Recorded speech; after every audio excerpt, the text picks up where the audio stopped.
What's in your stomach?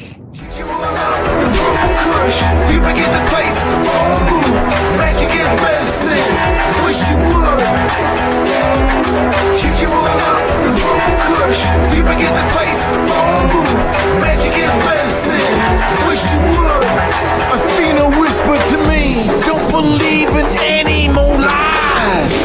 Getting crazy on the moonshine. When you purple something, the little bits that you give to the goddess. Athena follows Odysseus around. She makes men fulfill their desires to be with a woman, christened with aphrodisiac. Once you are out, producing the theriac. Watch out, your brain will open up.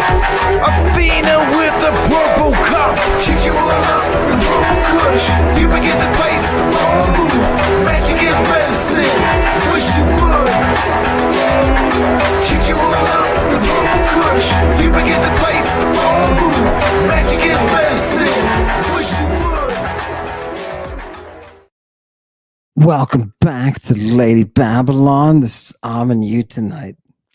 And what I am going to give you from the beginning, I must warn you, this is our highest warning level. I must warn you. This is difficult. And I know we've been lots of places. Look, we got with Jesus on the mountain and Mary was there and he was doing the self-pleasuring and then offering it to her to eat, or they were both going to die. I thought that was the lowest, and the naked kid that was with Jesus when he was arrested, I thought those were the lowest. No,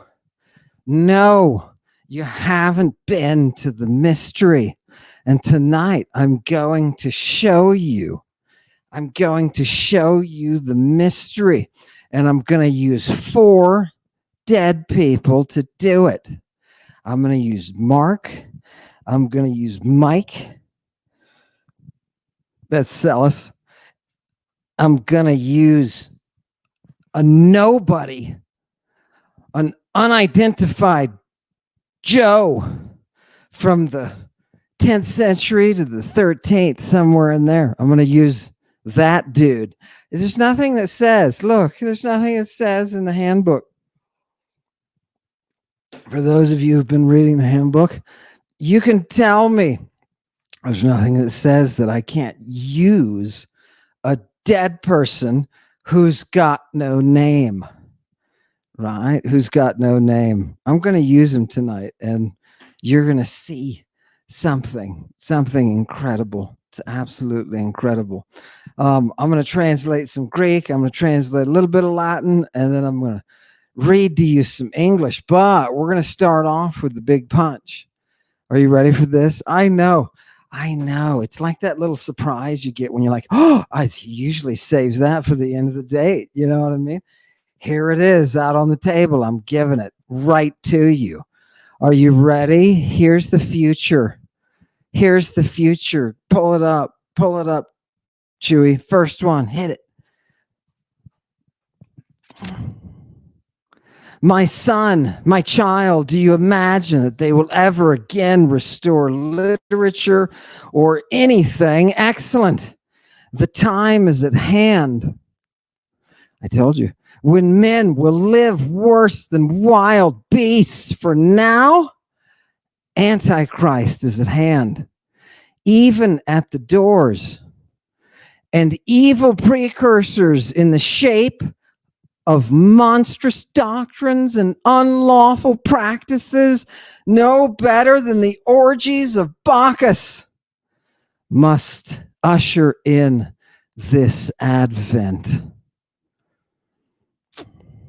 And whatever things have been represented by the Greeks in their tragedies as Saturn and Thyestes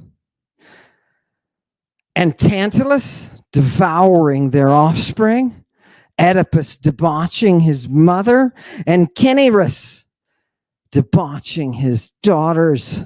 All these fearful enormities will break in upon our state.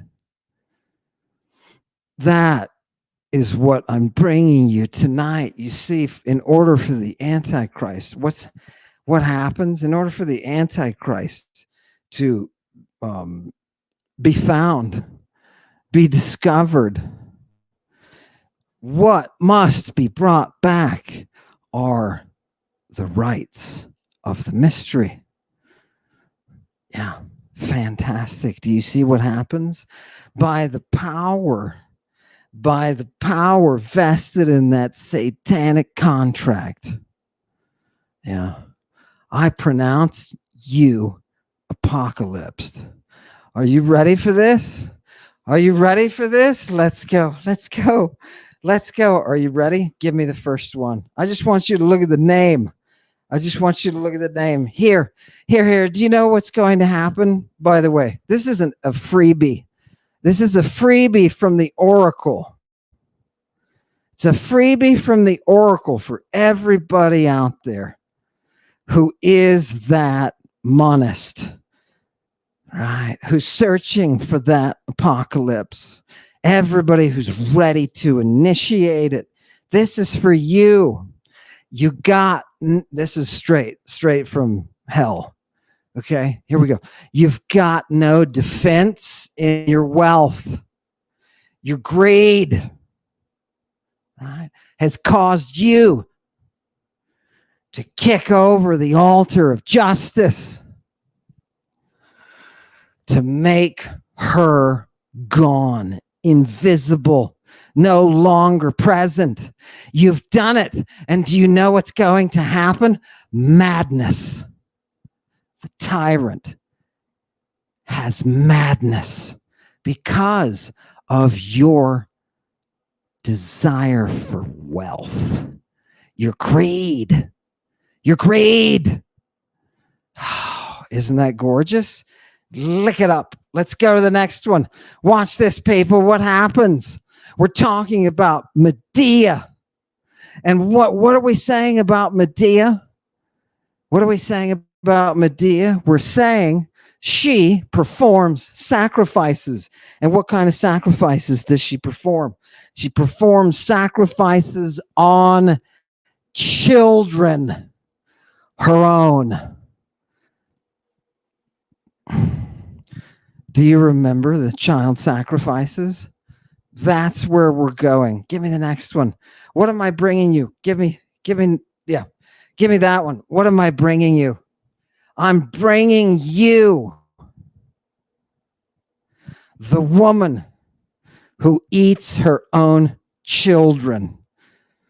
Who is, and by the way, this is nameless dude, or, he's supposed to be some cleric. But, that's, who knows if that's accurate or not. It's somebody, right? And what is this Byzantine dude talking about? He's talking about the woman who eats her own children. What does it take? What does it take to perform the mystery? I'm going to translate now. Oh, Earth. Who is Earth? She's our first oracle. Who is the first oracle? The Medwa is the first oracle. She gave her oracles from an island that exploded. She gave her oracles. This is a woman in history who gave her oracles as oracular prime, talking about generations of what would happen in generations. Do you know what she was doing? She was weaving history. And she gave her oracles on the island of Thera, which everybody knows. There was, in the late Bronze Age, there was an explosion. And the thing just blew its top, and probably contributed to much of the garbage dark ages that followed. Isn't that interesting? Volcano. Oh, it's a beautiful place today. By the way, I highly recommend that you go there and you visit these perfectly preserved settlement cities. Yeah, it's gorgeous. Anyway, let's keep going. Let's keep going. How did we find ourselves on a picnic? We were just praying to Earth. She who gapes, who both gapes and that is to open up to speak. And what does she speak about? What is hidden within her? What is hidden within Earth? The drama. The drama. Who is God? God is she who writes the play. Are you ready? I'm going to show you. Give it. Give it. They love it. You know what I mean? What is that first word? She is what? She is a sfaktria. That's a priestess. It also is somebody who performs sacrifices. Did you forget where we were? Right? We're in the Chersonese, right? We're with the Temple of Diana somewhere, right? Bunch of Amazonians run this place. You know what I mean? And when people wash up, they get killed, right? And who are these people? They're those people who are processing the purple.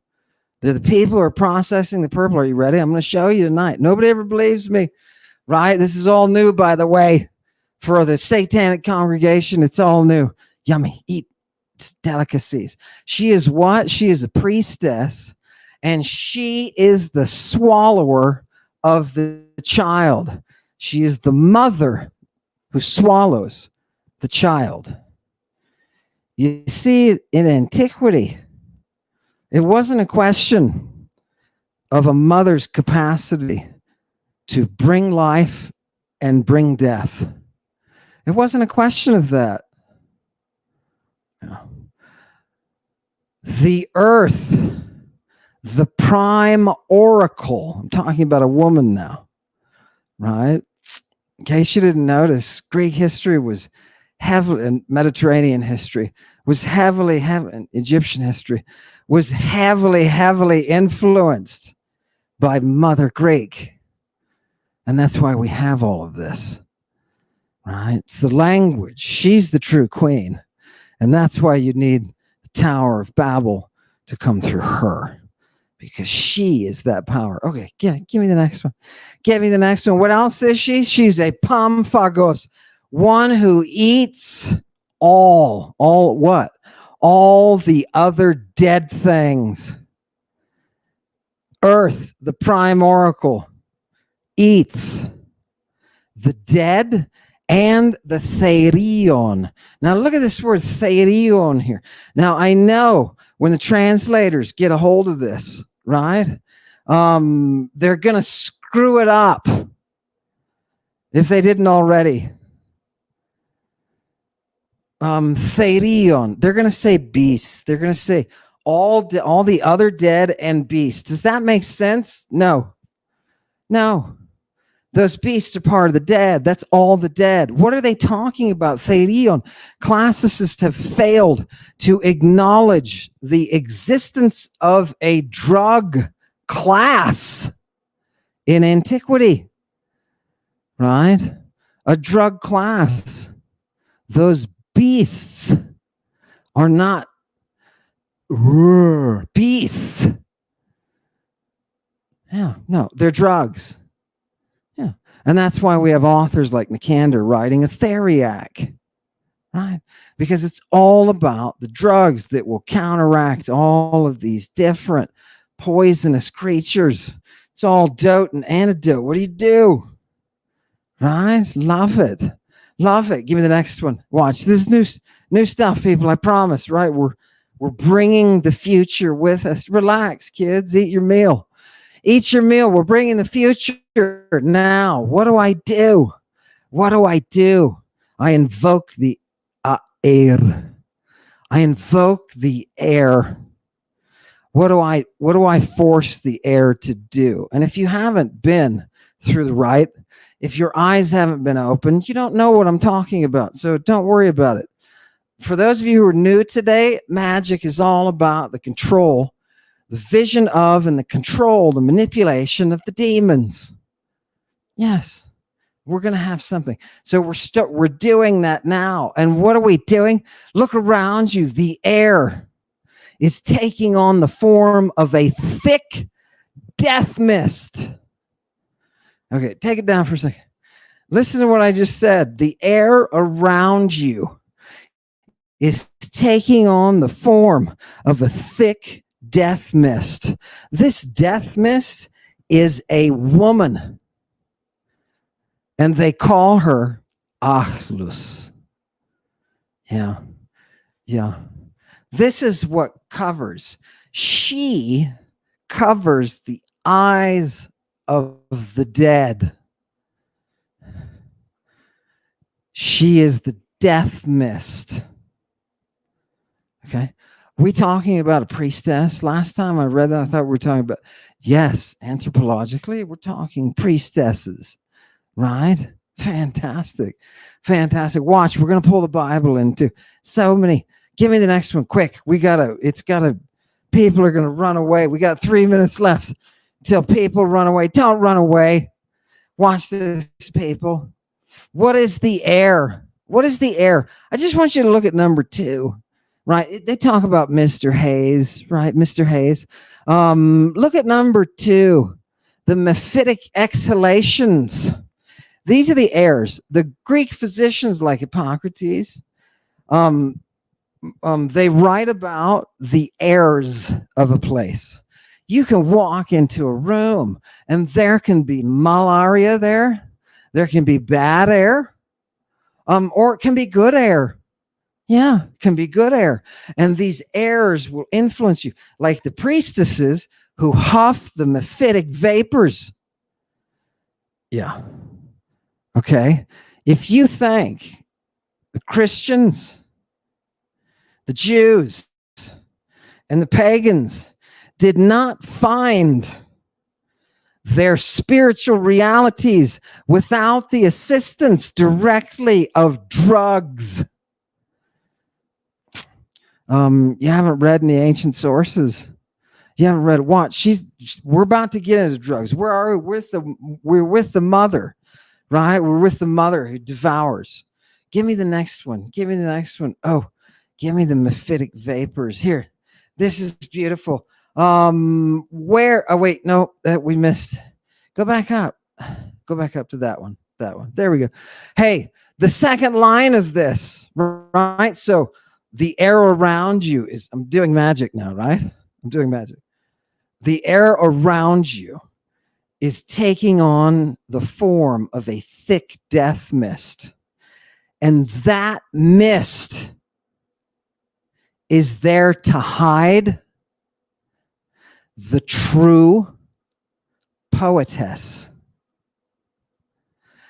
in blindness. You are blind. Your eyes are not open. I can give you something. I can take you somewhere. And if we have her, she can open your eyes. Will this thing kill me? No. Just stop. It's not going to kill you. Give me the next one. Isn't it interesting that you hide the poetess in blindness? Is this why the ancient dragons were spoken of as being blind? Is this why Tiresias walks around with a stick?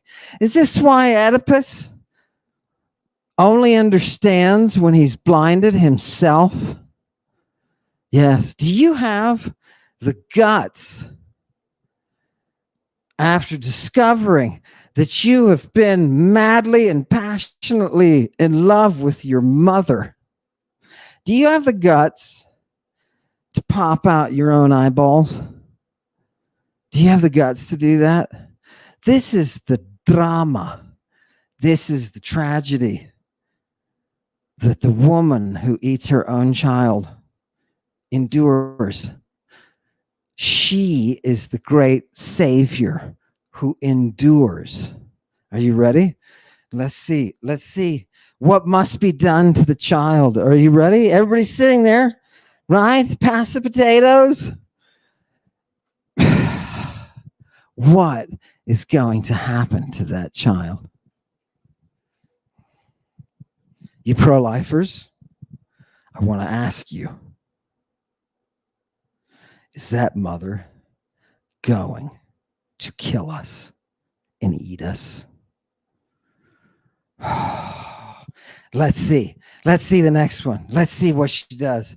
Are you ready? Before we get there, I have to do something. It's official. Excuse me for my satanic duties.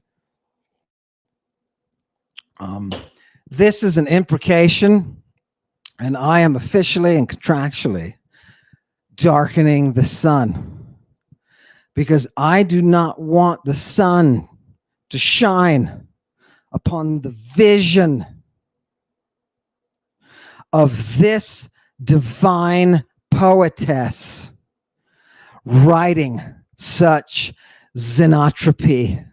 Now, if you sat there, if you writing what, we have to coin words, right? When you're using ancient Greek, you've got to coin words to catch up. That's all there is to it. And that's why classical philologists end up being the people in society who coin words. Mother Greek has gotten in their system and opened them up, right? And so what is xenotropic drama? Your existence right now with the blackening of the sun and the death mist around you, that is xenotropic drama. Okay. It's going to appear to you to be very strange when we give you the Ludovico serum. You're going to get a funny taste in your mouth and maybe a little bit paranoid. This is the effect of the xenotropic drama. Okay? Those nerds, right? Give me the next one. Give me the next one. Those nerds that, please, Lord Jesus, can you please bring us back to the Bible? Where is this woman hidden? In what wilderness? In what void is she contained? Do you remember gay in the beginning of the Bible? Right? Do you remember the earth in the beginning? You remember Uranos and Gaia, right? You remember Uranos and Gaia. And what happens? Gaia was aoratos. She was in the same place that the hidden oracle comes from. In your revelation, she is in the wilderness, what they used to call Eremon. Right? Oh, God. Oh, God. It should be. It's not, but it should be. It's neuter. Are you ready? Give me the next one. We're going to the oracle, right? You see what they did. I'm trying to show you what they did in the 3rd and 2nd centuries when they created the text that people call now the Old Testament, the Torah, right? The Bible, right? All of that. Trying to show you. Are you ready? We got to get more. Who is this? Where is this dramaturge? Where is this one who writes your existence? She is in blindness. She is in blindness. Okay. Give me the next one. What kind of mist must you put on? You must put on the Achlus, the death mist. Did you know Lucifera, who's, remember, we're worshiping. If you guys didn't realize it, we're on the Black Sea, right? And this is late Bronze Age, when these crafting priesthoods own the world and can guide it through these oracular voices. Oh my God. It's democracy, people, right? We got democracy out of the scientific method, all the good stuff. All the good stuff. Don't worry, it took us a while. Once Anyway, let's, by the way, can I just make an announcement for those of you who are history buffs? I know you love this. The oldest form of Western education comes out of Lesbos. And it was the interference of the Aeolian dialect with the Scythian tech that brought us our mystery. It brought us our mystery. This is where it's coming from. Does it have an origin? Yes. And we're talking about ancestors of these people that go back to the Chalcolithic. So don't talk about Egypt. Oh, it came from Egypt. No, it didn't. It came from horse cultures called the Pelasgoi. Came from them, transmitted their culture through Scythian lifestyle. Horse. These are people on horses, so horse adjusted that their bones are shaped differently. The women have, because it's a big thing for the women on the horses. You know what I mean? They go together. They do. They really do. Anywho, let's get back into the text there. Bring me another text here. I want to frighten people. I want to frighten them. So let's get the good ones. What is she who is this priestess who we saw was the prime oracle, the Medwa? Who is she? She is the Paidoktonon. She is the child killer. She is the child killer. Who is your mother? Who is your mother? Your holy mother. Did you know your holy mother is a child killer? Did you know she is? She's a child killer. She has to be, right? She kills us all eventually. It's gorgeous. Open up, Earth. Show us what's in your depths. This is why we're breathing the mephitic vapors. Right? It's all part of the process of the mystery, the initiation and the opening of your eyes. Don't worry. I will warn you, though. You will wake up naked. Don't be surprised. Did you people realize that what they were doing in the garden when they take the Ewa out of the side of the Adamas, the invincible? Do you know what they're doing? Yeah, they're performing the mystery, people. And there's sex involved. Sexual intercourse is the best way to say it scientifically. You can say it like a professor I had who was a British instructor of Shakespeare. The in, out, in, out. I thought that was clever. The in, out, in, out. Thank you for that. Thank you.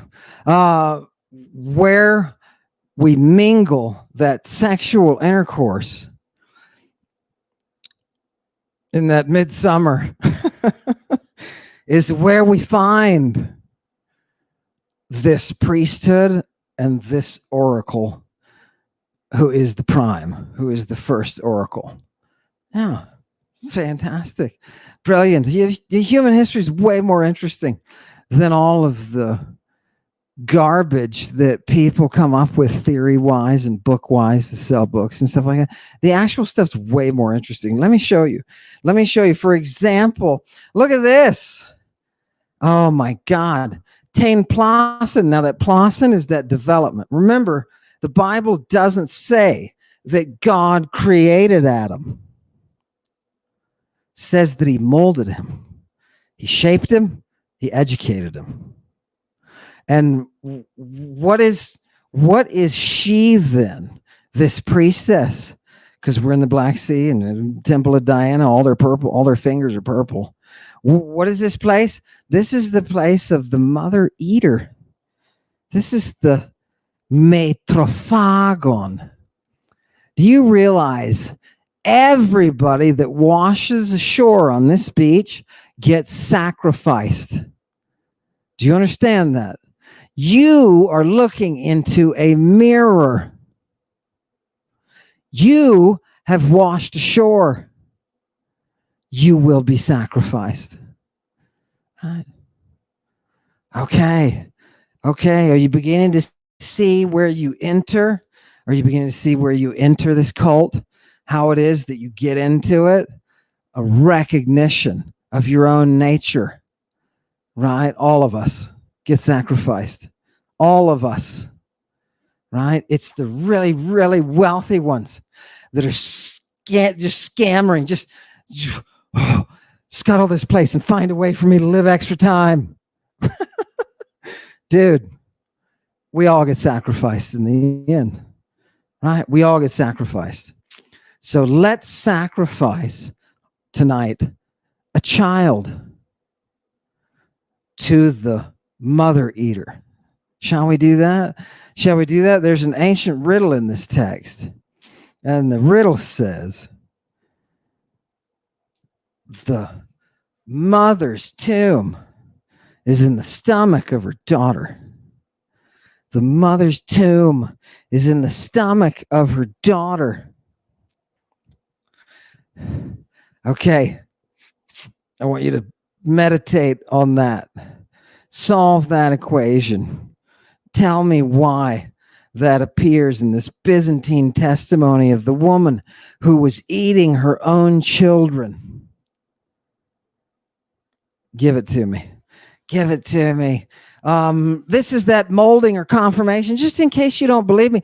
It's also a training of the voice, some kind of training. Who is she, the priestess, the one who screams Ewa? Who is this Bacchant lady? And by the way, Medea created that worship. The Bacchant worship is through the Medwa. Why do you think the Maenads are all women? Yeah. Why do you think there's an oracular association? Right? Let's see them eat. Remember, what do? They eat the flesh and drink the blood. Now, I know if you are taking your period and you are sharpening it to where your fury becomes a reality, where you are taken to the place where you are able, imagine this, ladies, there's 24 of you. We're going to have you jacked on these drugs. It's only women. Any men in the vicinity get killed. And we're going to sacrifice a dude. This dude's bad, though. Don't worry. What are we going to do? Well, we've had him locked up. We're going to lead him out to the mountains during one of your little deals. Yeah, when you're your most sharp and you can have at him. Do you know what usually happens? They end up getting torn apart, dude. Torn apart. Torn apart. These are hunting cults that are part of horse cultures that develop the use of poison arrows. These people don't mess around. And they're soldiers who have female organs but govern themselves. Those people have a lot of this drug right stuff going on. I mean, they wake up in the morning, they fumigate themselves, right? The lifestyle, we'll call them, when you say Scythian, you know what you're actually saying? High. That person is high. That's skutho. Skuthizo. Right? It's either to be high or to cut somebody's scalp off. Okay? And who are they? They're women. Some of the tribes are just completely women. Completely women. Yeah, fantastic. Fantastic. That's where this is coming from. Now, let's get back to she, the priestess, who sacrifices the child. Give it to me. Give it to me. She's the all-eater. Give me the next one. She's the all-eater. What is she? She is that dramaturge. And for those of you who are interested in the urg, right, that's the erg root, that work root. Right? What is she doing? She works the drama by means of what? Of strange muse accomplishments. That's literally what that says. Strange. We've got that same word, xenos, right? Strange. Who is this priestess revealed by the Antichrist? The one who brings you the right. The one who brings you the right. The trick is, life's trick, it's got nothing to do with lengthening your life. It's got everything to do with opening your eyes as to who you are and what is around you. That's the trick. It's an awakening. It's an activation of the brain. They'll get to the point that they do PET scans. Oh my God, this stuff activates all these pathways. Maybe we had to have receptors for this stuff. You don't have to sit in a laboratory. Pharmaceutical companies, you should be out of business because all of this stuff is in nature and it just has to be put together. It just has to be put together. Did you know there are cancer cures? Breast cancer cures in Galen. And they have to do with that burning purple as well. Very important. Let's take them back to the purple, right? Go. Give me the next one. Where were we? Did we get lost? Yeah. Yep. How do you know what I mean? How do you eat your mom? Everybody, I just want you to think for a minute.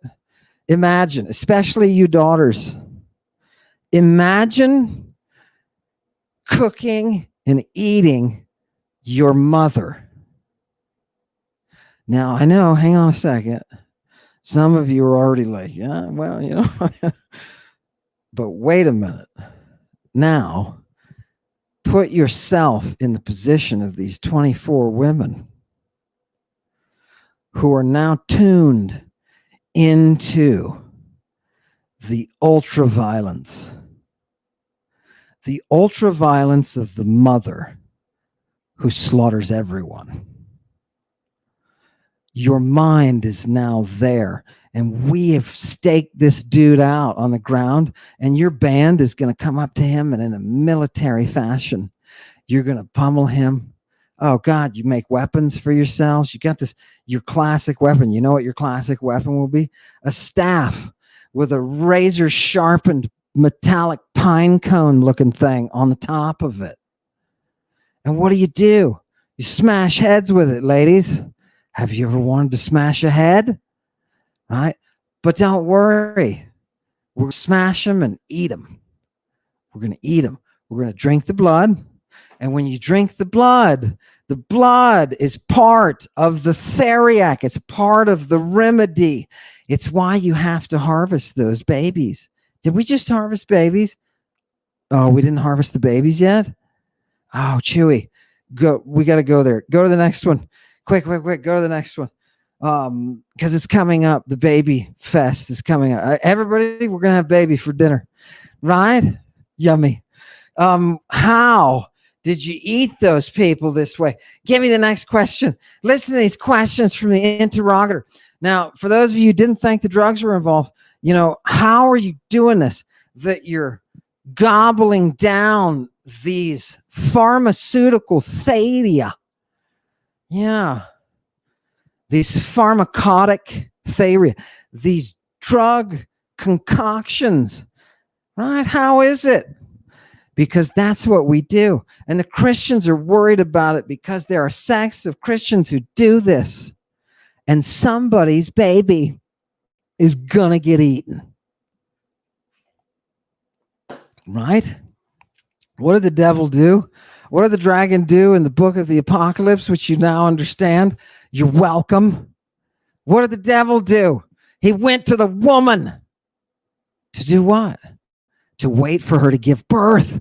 And then what was he going to do? So he could eat the kid. He could eat it. He could eat it.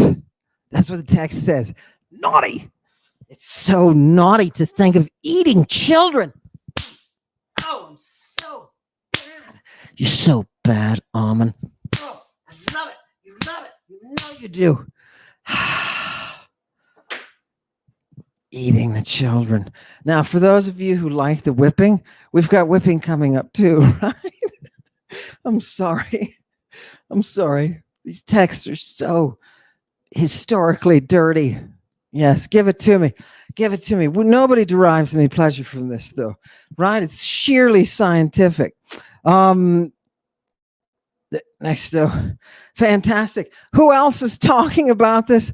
Jesus is talking about it. He says, look, they'll pick up those snakes and they'll drink their death inducing drugs and it won't hurt them. They're going to even put their hands on people who are sick. Did you ever get handsy and spit in the mouth of a sick person? That's what they're doing. I'm going to show you in a second. The spitting in the mouth. Why do they keep doing that? It makes them better, dude. It makes them better. Those guys are on drugs. Big time. You know, Christ means to be drugged, right? You know, Jesus Christ is Jesus the drugged guy, right? Oh my God. Did nobody read the note? Nobody got the note. Look what else happens. How can you possibly end up slaughtering children, sacrificing children, just like you would the lamb? Do you understand what this sacrificing is? Let me show you. Let me show you the sacrifice. Don't get nervous. I know you got nervous, like, oh God, what is he gonna? Okay. Let me show you the sacrificing. The Greeks say that Kronos, right? Saturn, he drank down his children. He drank them down. Drank them down, drained them dry of their fluid. And why did he do that? So he could give them back protected, invulnerable. Yeah. You thought the whole eating of the children thing, which, by the way, when a mortal sees this happening, it's quite creepy. Yeah, especially when they do the putting them in the fire. Putting them in the fire. You know where this magic rite went? It went all the way from here, from taking a child and purifying it, protecting it with magic. It went all the way to the Christian side. Of what are they doing on the Christian side? They purify the boys with fire. How do you purify a boy? With fire. According to the catechesis that we have, you first of all strip them naked, and you tell them, don't worry, it's okay that you're naked because Jesus was naked on the cross. Ta-da. Then what do you do with them then? Then you oil them up. And this is after you've been having them keeping food from them, right? You starve them for a couple of weeks. You'd be surprised how malleable people are with drugs when they've been starved. As a matter of fact, you cannot enter the mysteries without a process of fasting. It's part of the deal. And, you know, there's probably a ton of people, shaman in South America would say, oh, that's because that's how the drugs have to work, blah, blah, hoo-ha. And they're right. They're right. So, okay, give me the next one. What else is she? Give me. Oh, I want to put up some magic words here. Are you ready? Atleta tlasa. Asalta delta. Atleta tlasa. You can read it backwards and forwards all you want. Because that's what they do. This is a famous phrase made famous by a very religious person named Aeschylus. Aeschylus was a big respecter of the altar of justice. And he writes about the woman. Are you ready? This is the Byzantine person who's using this phrase to refer to the oracle, to refer to the mother who eats her children, the drama of the mother who eats her children, right? And what is she? She is the one who bears that which is unbearable. She's the one who suffers that which is you're incapable of suffering. It's so weighty. That's her. Okay. That is why you sacrifice your children. Don't pass your children through the fire, says the text. Why? Because people are passing their children through the fire as a right. It is a right meant to bestow immortality. They call it burning off your mortality. And it's very painful. And the kid yells, and it's being fumigated while all this is happening, and they're putting Christing it. Oh my God, what do? Right? Get your oils ready. Give me the next one. What happens? Remember, the earth hides the drama. The earth hides the drama. If you came here tonight to have your eyes open to the reality, understand the quantum reality of the earth hiding the drama. And it's time to release it, right? It's time. This Byzantine, nameless, dead guy, give it to me. What do we do with this whole stuff? What do we do with it? We worship and serve the priestess, who is that one who consumes the child, right? You have to put yourself in that position. You have to put yourself in that position. She who eats all of those other dead and those beasts. Okay, give it to me. Give it to me. Now, we got to put it in hyperdrive. Are you ready? Are you ready? Io talaina kaimone panathlia. What am I doing? Does everybody see that there's a Bacchic shout? This Byzantine author has preserved for us a Bacchic shout. Oh, God. Right?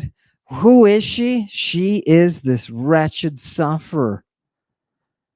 Right? She is entirely engaged in the contest. Do you know what the muse does?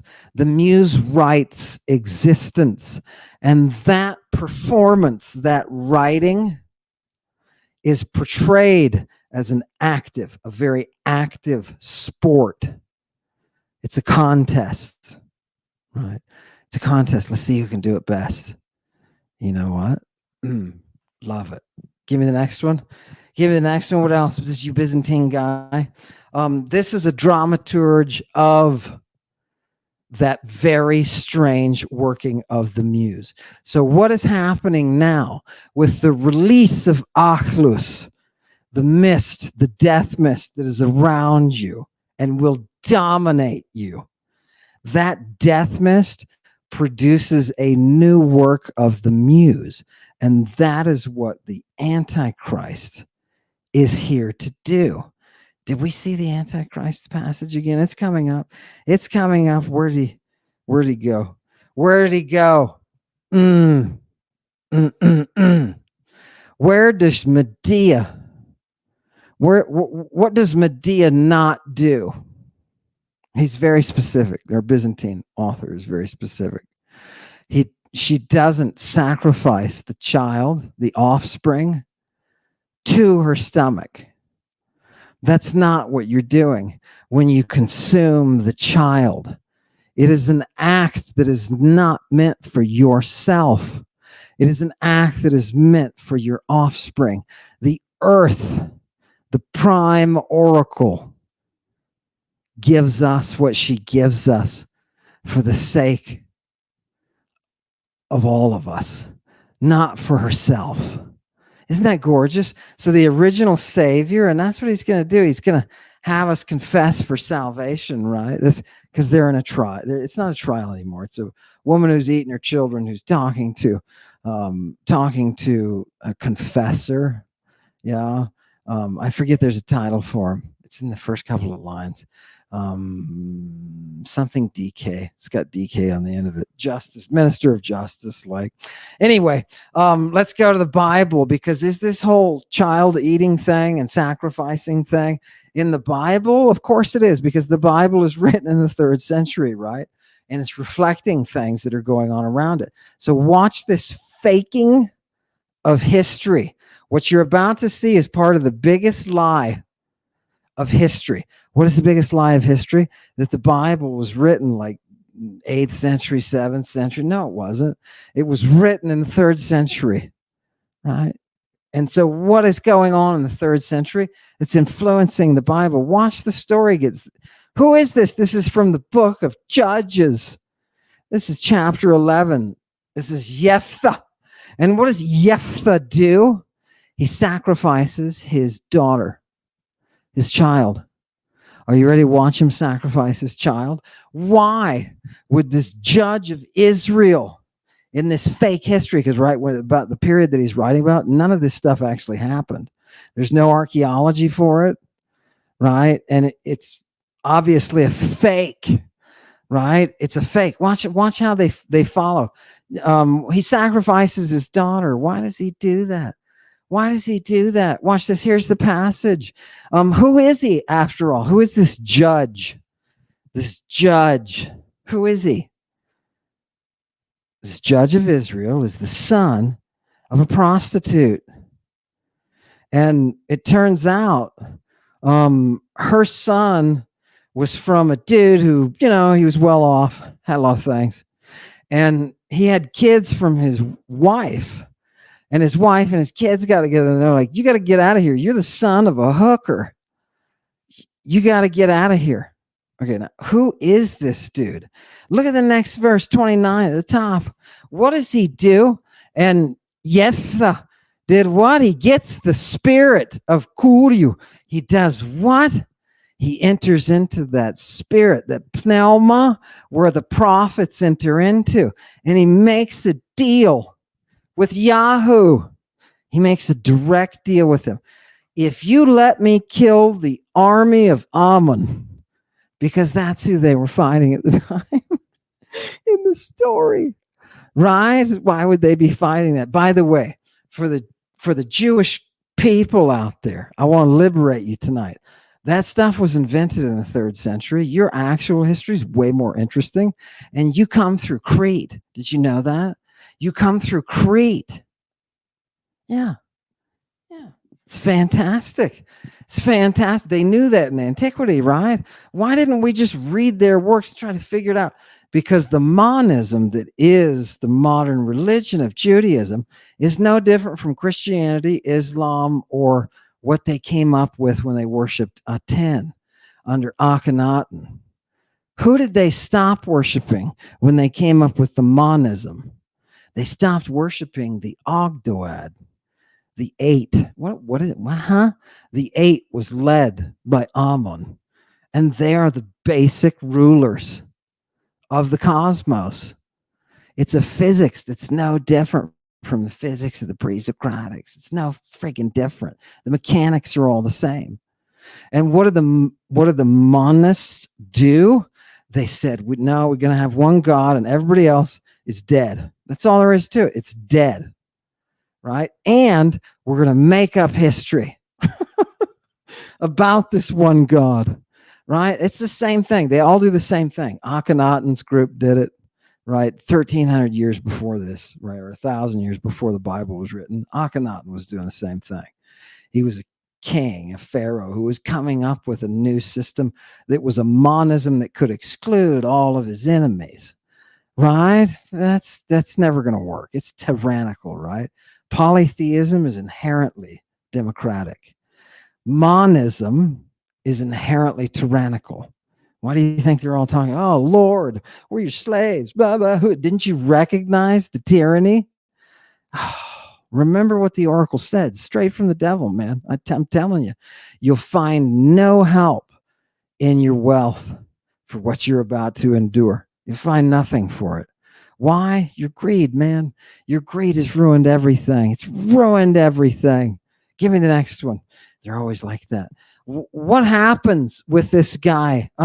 He swears an oath. He swears an oath with Yahoo, and he says, look, if you give me so that I conquer this army of Ammon, what I'm going to do is I'm going to sacrifice to you the first dude I see when I get back to my home. Wait a minute. This is a leader of Israel. This is a leader of Israel who's talking about a war that ultimately is a genocide. And what is he doing? And why is it a genocide? Because monism promotes genocide. Okay, you look at the history. Look at the history. What happens when you're trying to squash that one ethnic group? If this God gives me the victory, the first dude that walks out of my house, I'm going to burn them alive in your honor. Okay? Do you see what's going on? Oh my goodness. It's rather sickening. So what happens? He gets to his home. This says, translate, Jephthah came into Massepha, his home, place of his home. And look, let me tell you what happened. His daughter came out to meet him right out of the house. And what does she come out with? Watch this, people. You thought you knew the Bible. You do not. What does she come out with? It says, in tumpanois. That's with their drums.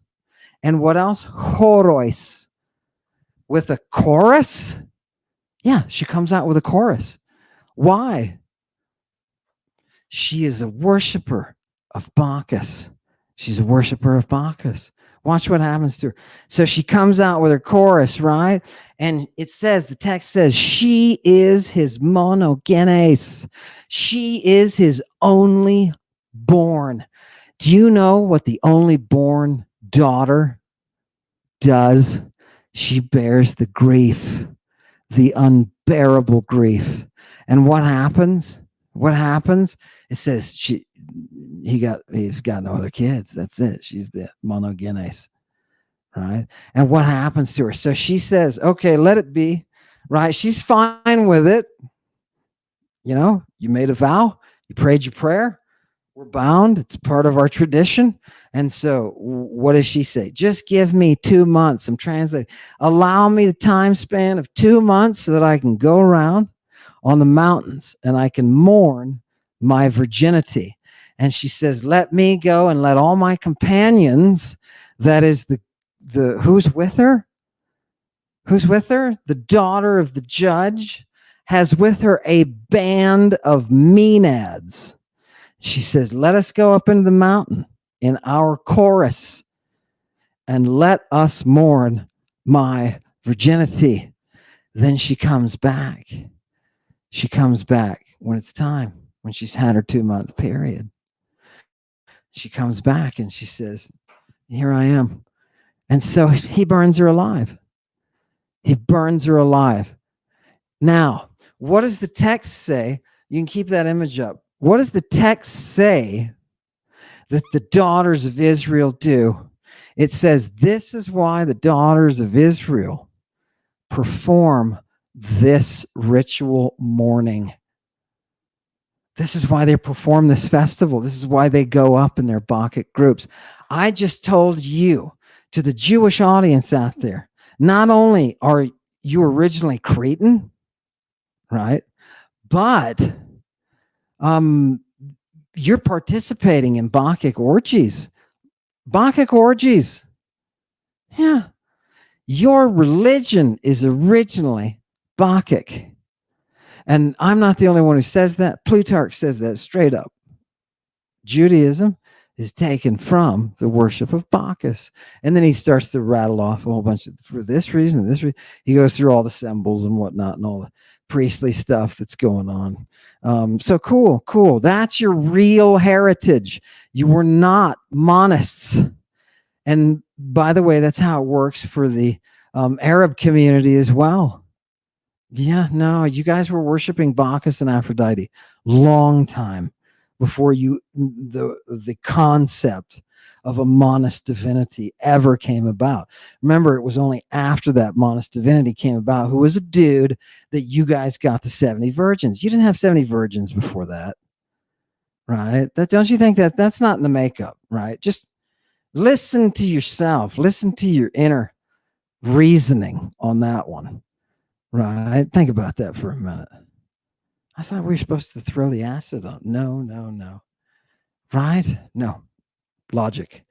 That is your pagan root. Isn't that interesting what we've done tonight? Isn't that interesting? Somebody comment on this. We just said the Jewish people and a particular group of Muslims were originally from the same religions. Wouldn't that shock you? Wouldn't that shock you to know that they were originally polytheists? Right? Oh my God. Oh my God. It's only when the monism comes to the surface that all of a sudden people got to be put in cages and you can't do this or that. And by the way, porn is going to be illegal again. Right? Do you know how hard it was for my generation in the 70s and early 80s to access that? Do you know how hard it was? Because the pressure exerted by the Monists was so strong, they had every aspect of your life wrapped up. You couldn't even see it. Nudity. Oh my God. We had to worry about looking at ancient statues. Can I show these pictures to my students? Can I show? That was a problem. Right? We're going back. Guess what? We're going back there. And by the way, you Brits, by the way, bring in the smacker. By the way, you Brits, which the British class is wonderful. It's wonderful. Love it. Fantastic. Good. But you Brits, you got to know. You got to know this stuff is going on. Right? And you're perpetuating it. There's a lot of the, what's wrong, man? Did you not listen to your classicists? Did you not listen to the historians of the language of Mother Greek? Oh, God. Where's everybody that wears the funny hats and stuff? That's what we need. We need those people back. We're the funny hat wearers. Give me the next one.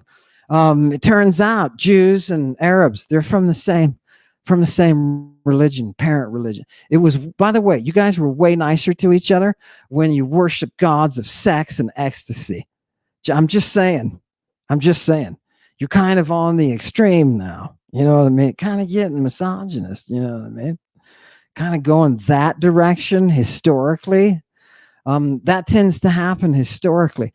Watch the misogyny in the culture be a reaction by ultra, and it's why you've got the violence, right? It's why you've got the violence.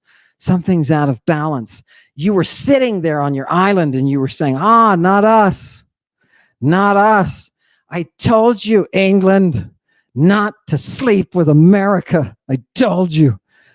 You're going to have to get a prescription now, right? Oh, God. Let's go to the next one. I love saying things that are totally just off the, look, what do I want you to do, satanic congregation? I want you to bring me everything. I want you to spit out everything that leads us to salvation. And that's where we need to go. I want you to confess. What do I want you to do? I want you to betray a secret or a mystery. See how I'm not reading this in there. This is in the Greek. I want you to confess what is going on in the mystery. I want to know why we're eating children. Did those children ever arrive? Where's that? Where is that delivery guy? That's the last time I'm using that service. What are we looking for, people? He hasn't gotten here with the kids yet. Do you understand? Watch this, people. Look at the second word, eodase. Remember the eos is that arrow poison? What are we talking about? We're talking about eodotic flesh. Sarkas. Eodotic flesh. What is that flesh full of? It's full, peples menos, full of what? Pharmakon. It's full of the drugs. It's full of the drugs. Do you know what you need in the mystery communion? You need eodotic flesh. Is that why they call the virgin, half viper? Yes, because of her eodotic flesh. Remember, I told you, if you'd been in the mystery, you would have understood this already, right? You would have seen it take place. It would have fried your mind. Your eyes would have been open, and you'd be walking around saying, now, you know, the best thing I ever did? Best thing I ever did was go to that mystery initiation. Best thing ever. And the other person would be like, well, tell me about it. You really can't, right? It's a thing. You got to go through it. They got to train you, right? This is going to be a work of the muse that is completely athlon, athletically driven, completely athletically driven. Okay, this is no, the muse doesn't mess around. This has got to be done right. Give me the next one. Give me the next one. That was the last one. Yeah. So, oh, by the way, this eodonic flesh, what do you do with it? You eat it, right? What do you do with flesh? You eat it. So you quote unquote eat the flesh and drink the blood. And his question is here. We're asking the woman who's been eating her children, um, what? How can you do this and not die? How can you eat this flesh and not die? Remember what Jesus said. I'll give you that death inducer, and it won't kill you. Remember what happened in Eden? Their eyes were opened. Right? That's where you're going to go, into death and back. And when you've been into death and back, you can tell all your friends, oh, don't worry, it's for this reason and this reason, right? Or you can tell your friends, holy shit, you know what I saw? Oh, you've got to stop this or that, right? You can't. We've got to change things. That's the right that they're performing. Boom. And what do we say? What do we ask this one? How'd you do it? Did you have any assistants who knew the eos? Look at the second to last word, eon. Did you have any assistants who knew the poison? And let me tell you what she says. You know why I can tell you what she says? Because I'm going to translate this. Now is a good time to reveal the drama. Now's a good time to reveal the drama. Are you ready? Look, I'm using the Greek to speak for me. It's like automatic writing or something. I love it. Why are we doing this? In order that you may escape the thriambos in the day of judgment. What do I need to escape? Thriambos. What is that? It's a hymn to who? Bacchus. Why do I need to escape that? Because if you hear that, you're going to die. If you hear that, it means they're coming for you, Orpheus, and they're going to take your head off. Okay? This is what you need some sort of pardon from, this day of judgment. You mean it's talking about the day of judgment? That's a pagan thing? Yeah, it is a pagan thing, most definitely. And what is she daring to do? So she says, look, you got to do this stuff. You got to have some kind of anthropoctonus, excuse me. In English, it would be anthropoctonus. You've got to have some kind of assistants who know about killing people, right? You have to. If you're going to eat your own child, you got to have to know how to kill them. Okay? Do you understand? We're taking these children, we're subjecting them to rites that have chemicals involved, and we're putting them into death to bring them back. Why would you do that? To bring them back immortal.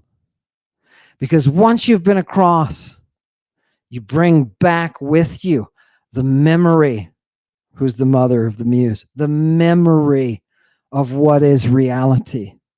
You are covered by a fog of confusion. And the only way for you to come to an understanding of your true reality is through this rite.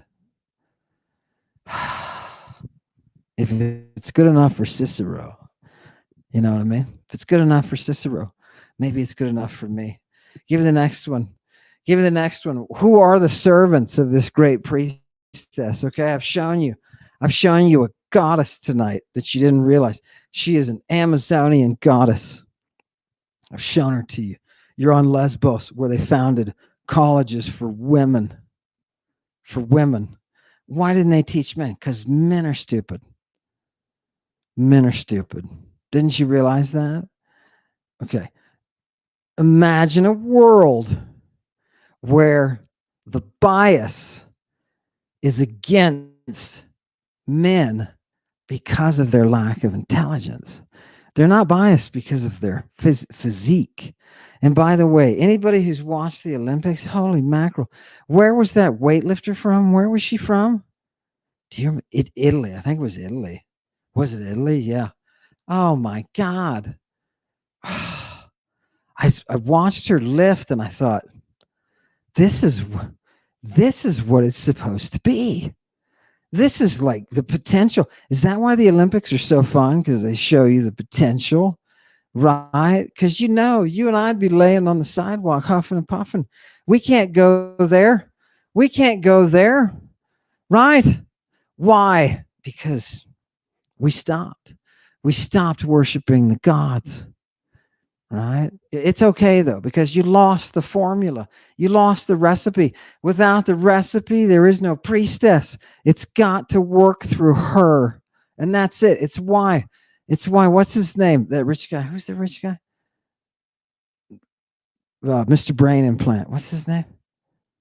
Oh, Elon. It's why Elon never finds historically that fountain. They never find that fountain. It turns out you can't have it. You can't buy it. You can't create it. You can't recreate it. It's got to come through the muse. It's got to be organic, completely organic. And it's an organic process that is the formation of what they call a new or strange work of the muse. And this muse is the dark muse who devours the children. Give me the next one. I thought Christianity was nice. No, people. Give me the next one. Who are the helpers of this goddess? Who are they? They're all around you. Are you ready? Her helpers are those, she says, that cannot be born. They cannot be endured because of their force. And that word for force there is the same word for force that is used in that word that we can't say, in violent sexual encounters. Yeah. Yeah. It's the same word. Those daimones. Remember, I told you what the magic is. The magic is controlling those daimones. Guess what? Who makes a person insane? Who makes a person insane? Who makes a person hear things? Who makes a person afraid and paranoid? A daimon. That word daimon is just a capacity, a power. And who controls those daimones? Those whose eyes have been opened.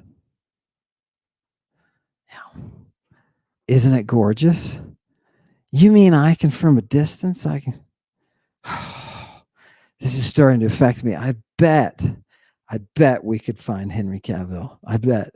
If there's a way to find Henry Cavill, it'll be through dreams. It'll be through dreams. We'll stand over his head. We'll stand over him while he sleeps. And you can do it's in the text here. I'm just telling you, Julie, what's in the text. Give me the next one. What happens?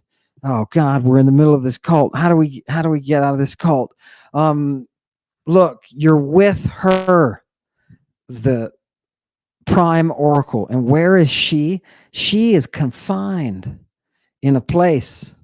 Why is she confined somewhere? Because she has fled. She has fled her blood loving enemy.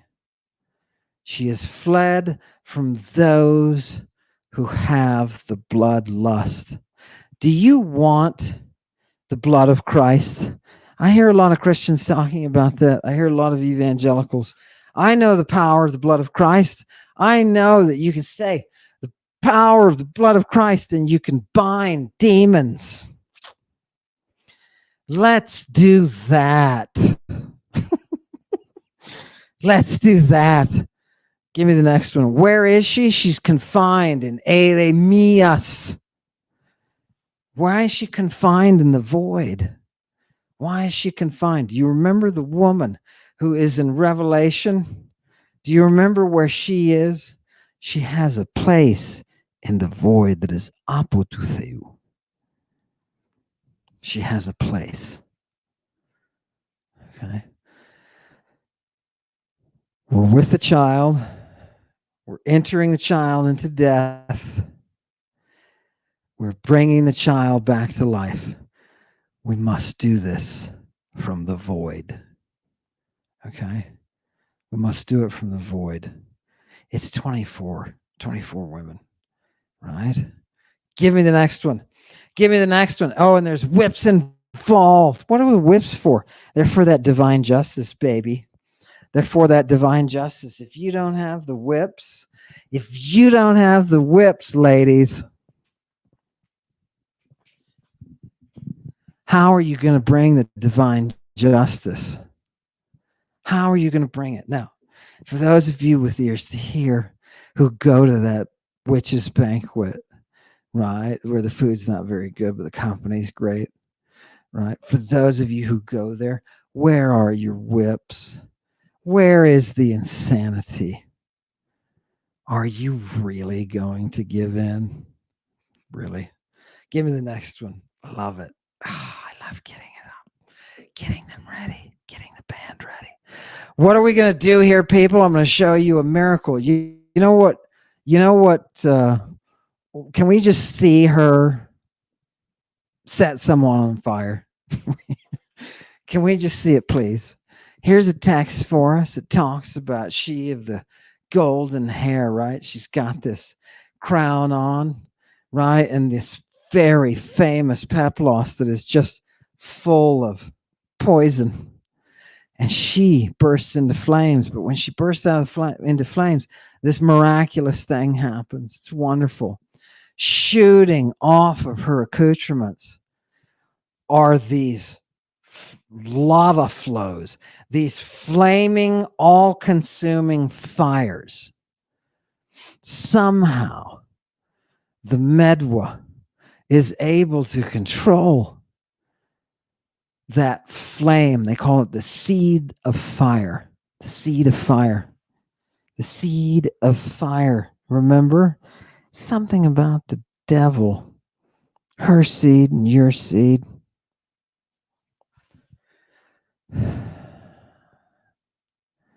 There is a way, and I'm offering this to the congregation tonight. There is a way out. Do you know what that way out is? It's the Aphil Arguros way. It's that life. It's the life without the love of the silver. Do you have the love of the silver in you? Is that a virus that is in you? Do you know that you demand the mother to eat her own child? Do you know you do that? And why do you do that? Because you have that love. And it has to be purged. It has to be purged every day in every way. The love has to be purged. It's the way out. Now, here you go, Chewy. We've got somebody bring in Henry Cavill, which, by the way, if anybody knows out there Henry Cavill, please, please let him know that there is a star that has descended from the Uranus, and that star burns with a heat that was shot from his eyes. Let him know that. Let him know that. Please, before something happens, right? Something. Yeah. Anyway, let's go to the next.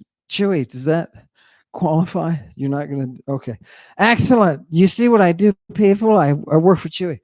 People don't realize that. What am I going to do? Okay. Are you ready? What are we going to do with our Puella? What are we going to do with our girl who is entering this world of magic and manipulating the things that she herself has seen due to her eyes being opened? Right? Remember, when your eyes are open, you end up naked. You end up naked. What are we going to do in these Christian sects?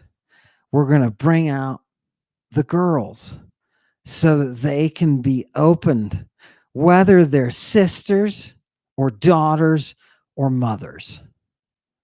Okay. Friction. Do you see the friction this caused historically? We're talking about rights that are chemical and sexual, part of a culture. Christianity reacted to itself when it cut this off of its own body, because Christians followed the mysteries. And that is what this text is saying. The reason it's in Latin is the dude doesn't want you to understand what it's actually saying.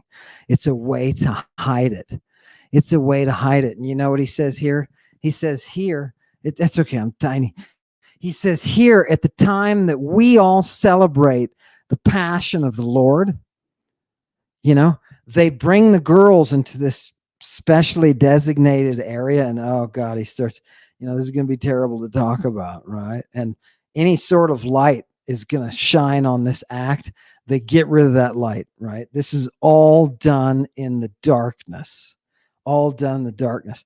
And what do they have? They have a flagitiae testim.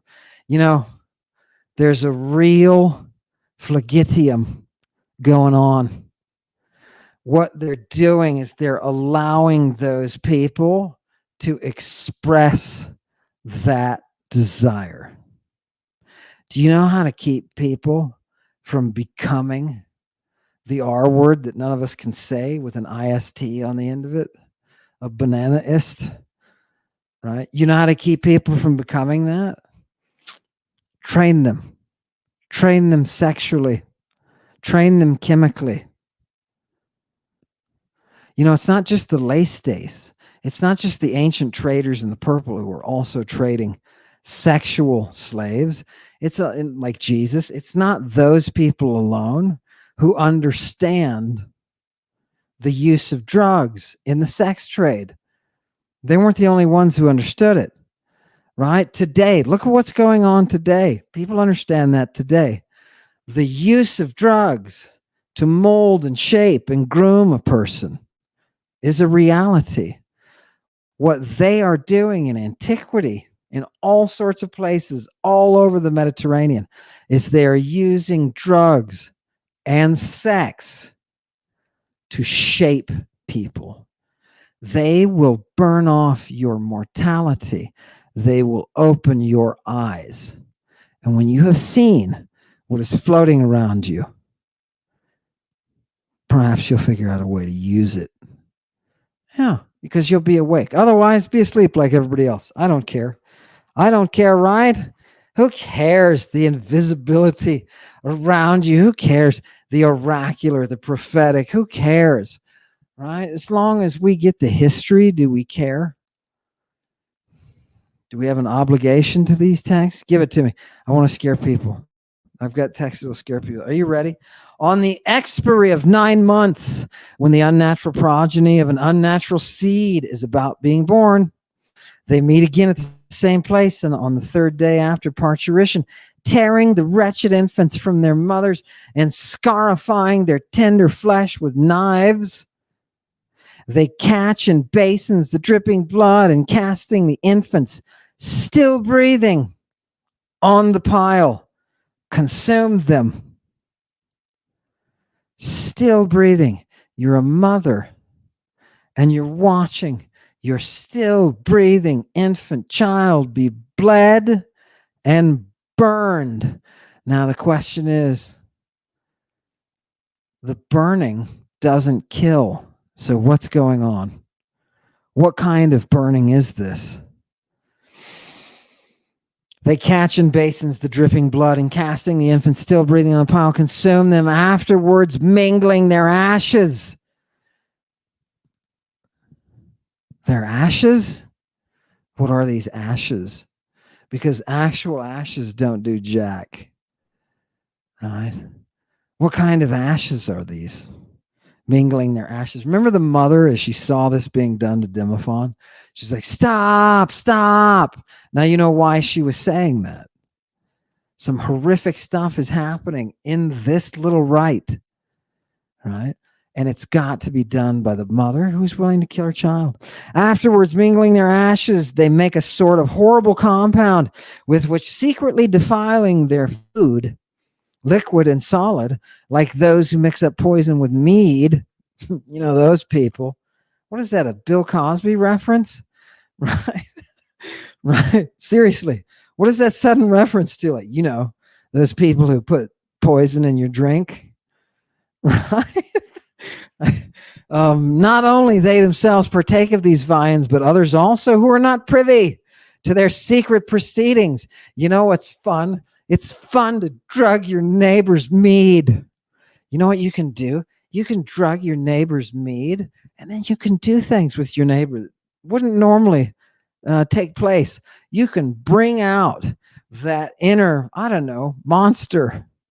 You can bring out that inner monster. Imagine, ladies, imagine killing and consuming that one dude. Killing and consuming him. You know he deserved it. Now imagine doing it when your cycle is tuned to that violence. When you are an instrument of justice when you are tuned to the violence. Imagine there's a capacity. Did men have this capacity? No. No. The only men that are involved are the seers and the poets. The seers and the poets, they are not part of the Maenads. Why? Why can a woman only get to that place? I don't know. Maybe it's because I'm a man that I'm asking that question. Maybe some women, I know there's some women somewhere, I can see them. They're sitting there and they're like, this guy names the obvious, right? I know you're out there. Give me the next one. Give me the next one. And then we have to get to some grammar, stuff like that. We're almost done, people. We're almost done. I want you to listen to this Thracian. Again, this is coming from Byzantine Greek guy named Michael Celis. They are persuaded that by this means the divine symbols inscribed in our souls are thrust out and expunged. Do you know what you do with rites, with magical rites? You take the symbols that are inscribed in your soul, thanks to your culture, and you get rid of their influence. This is what the Thracian is telling you. Give me the next one. Do you see why they call them purifications? Purifications. Do you want to be purified of the fog of monism? Yeah. Here you go. Give it to him. Open your eyes. Open your eyes. My son, my child, I want to give you the prophecy again. My son, my child, do you imagine that they will ever again restore literature or anything excellent?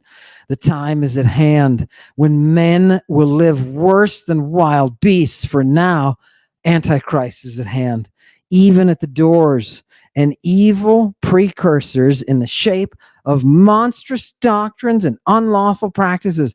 You know what? You could call Lady Babylon, you could just give it that title, Monstrous Doctrines and Unlawful Practices. All the blasphemy you can swallow. Here it is. This has to take place. What kind of things, monstrous practices, are revealed for the Antichrist to come? It's the orgies of Bacchus. Do you know why? Because the origin of Christianity and Judaism and Islam are all Bacchic orgies. This is what our ancestors were doing.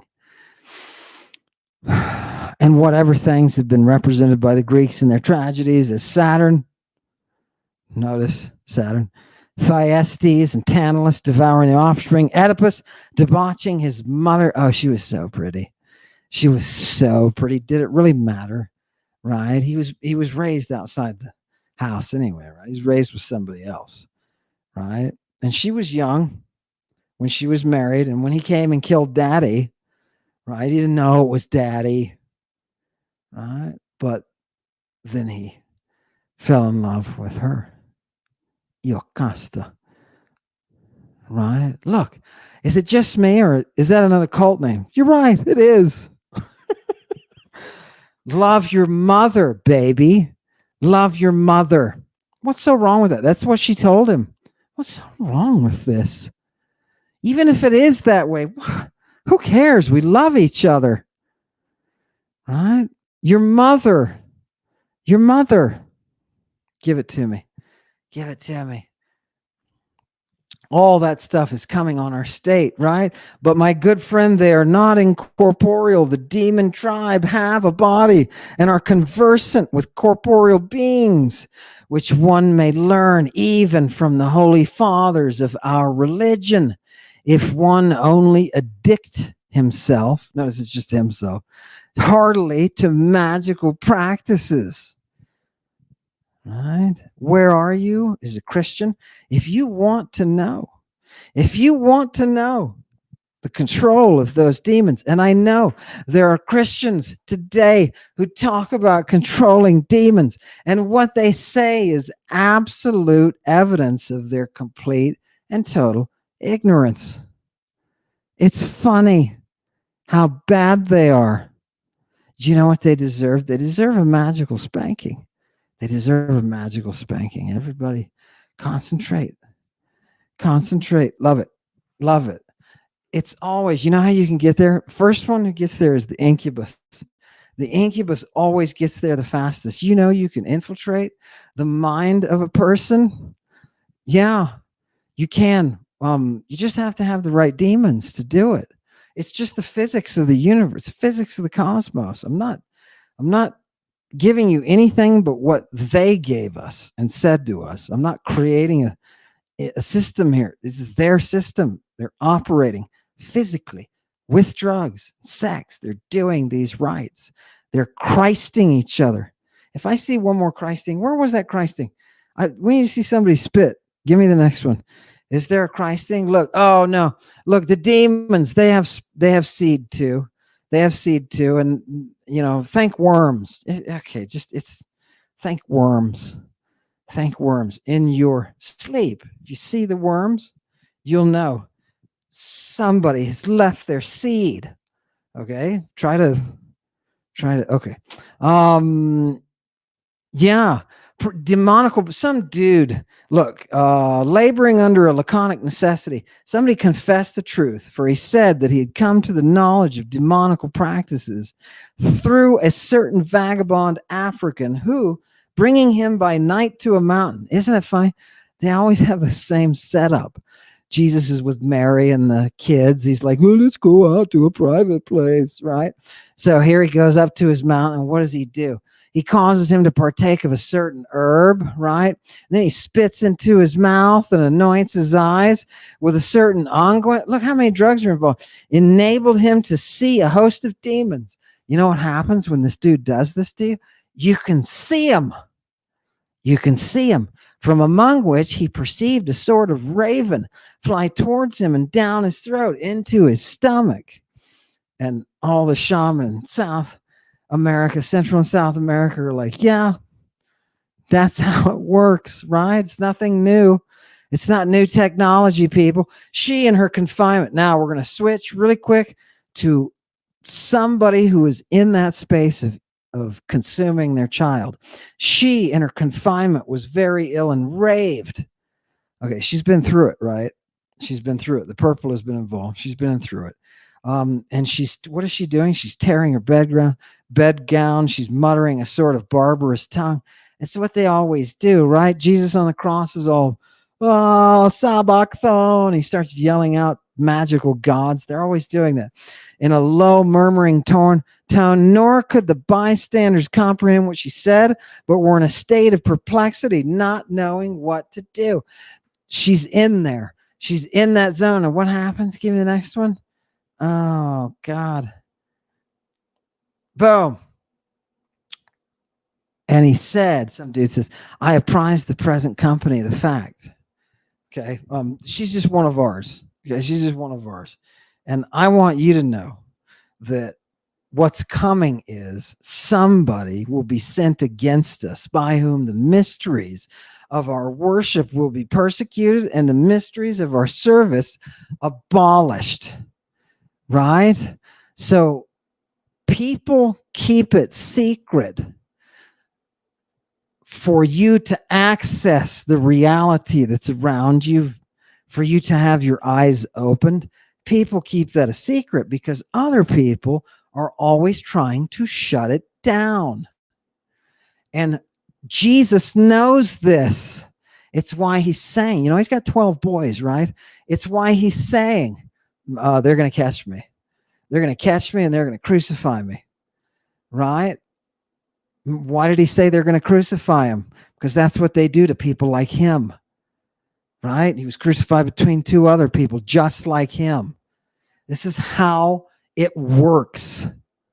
And what's going to happen here? Somebody's going to come and they're going to drive us out of town, right? They're going to catch us. They're going to scandalize us. I don't know how many times Jesus Christ said, don't talk about this. You're going to scandalize me. And nobody turned around and looked like, what's up with the Son of God, dude? He's like hiding something, right? Of course he is, because he's the Son of God. And those guys use drugs on children. Remember? Didn't you see the Last Supper? Isn't it funny? You thought the Last Supper was this great event. This great event. Historically, Jesus, we have the painters who are bringing us the Renaissance paintings. It's what you didn't realize. It was a creepy cult rite involving drugging children and sexually abusing them. You didn't realize that is your holy feast, right? That's why Moses only saw Yahoo's anus. Give me the next one. Give me the next one. People don't like it. They don't like it. Look at this, people, just for proof to throw in your face. Look at this word, troctes. It's from trogo, right? And what does it mean? Somebody who gnaws, right? Somebody who gnaws, chews, right? And you get the idea of greedy from it. Yeah, you got to chew, you got to eat, you got to consume. It's like consumer. What does that say on the first line? Phoenician traffickers. Phoenician traffickers. What do you think those Phoenicians are trafficking in besides the purple? And that's why we call them purple people. What do you think they're trafficking in? Kids. For what? Food. Food for your desire. Yeah. Welcome to Christing. You didn't know Jesus Christ was a drugged out creep, did you? Now you do. Now you do. And your eyes can't be shut. Your eyes can't be shut. I want to bring you a couple last references. This one is to a work by Lucian. And Lucian wrote something called the Dialogues of the Prostitutes. And this is one of those dialogues. It's a dialogue between two prostitutes, and they're talking about clients, right?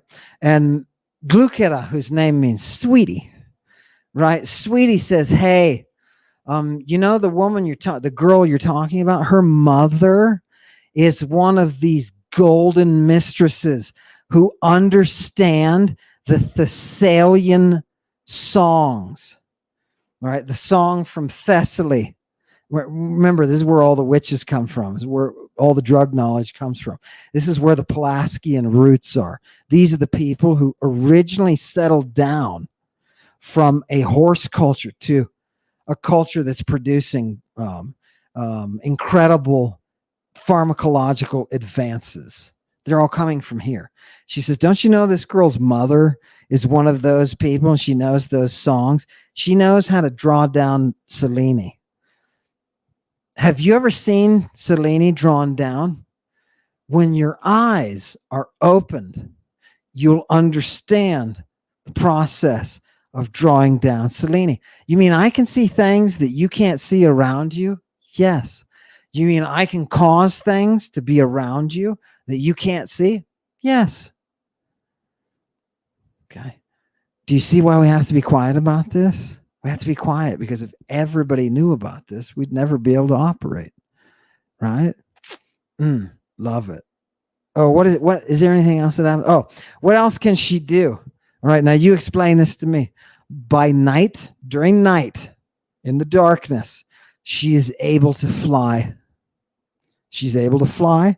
And what else? This woman causes people to go crazy, causes them to want to drink her drugs. These are the people who are part of the mystery that must be revealed for the Antichrist to be present.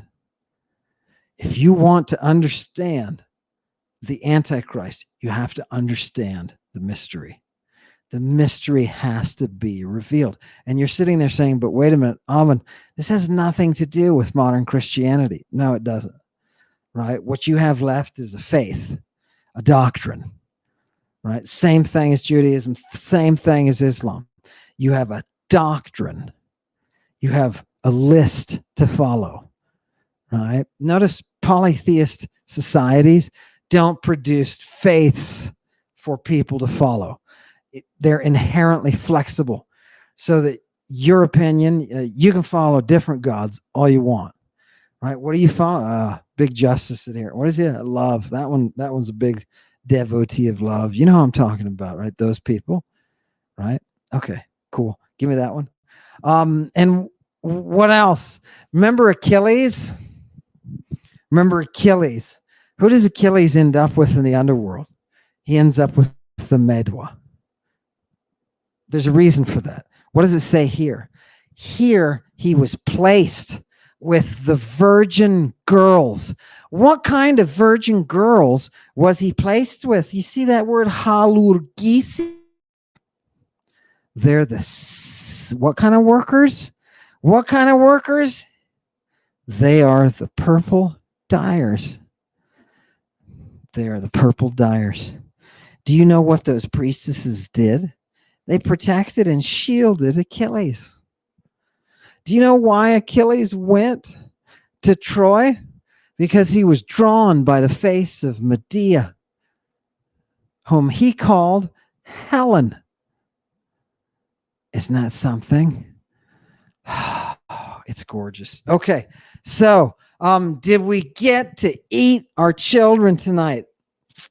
Did we get to find the reason to eat our children tonight? Are we going to follow the first oracle, which is earth, which is called earth? Are we going to find she who writes existence, she who brings the new and strange work? Are we going to follow her? Only if our eyes are opened. Fantastic. It's been a lovely group of people tonight that we've had to deal with and put together into a picture for you of the mystery. But like always, that's our job, is to bring it to you. Now, I guarantee you can take that stuff to the scholars. They haven't worked with the dude who's writing about the woman eating her child. I guarantee it. It's not a popular stuff. The classicists don't mess with the Byzantine stuff. Why? I think I don't know. It's a real weakness in classical philology. They don't extend all the way up to guys like Michael Sellis, who are bringing us the girls with the purple. Isn't that gorgeous? Isn't that gorgeous? What a ride. Remember that Thracian we ran into that turned that kid into a golden new creation by putting him to sleep and cutting off his testicles? You know why he did that? That was for the kingdom of heaven. And that's what they made with each other. And you know how they got there? Praying to Yahweh Sabbath. Praying to Yahoo Sabbath. That's how you get there. My God, we didn't even know our own history. It's exciting, right? It makes the history of actual Judaism, it makes it interesting, right? To see what the origins of everything were. It's absolutely gorgeous. And of course, this world cannot bear it. And many people have been emailing me and say, look, this is going to get, I even had somebody offer private security, right? Because this knowledge will crack open reality around you. This mystery operation will completely blow up the past that you thought was there that isn't. And it'll show us something more beautiful. It always does. The actual history is way more beautiful.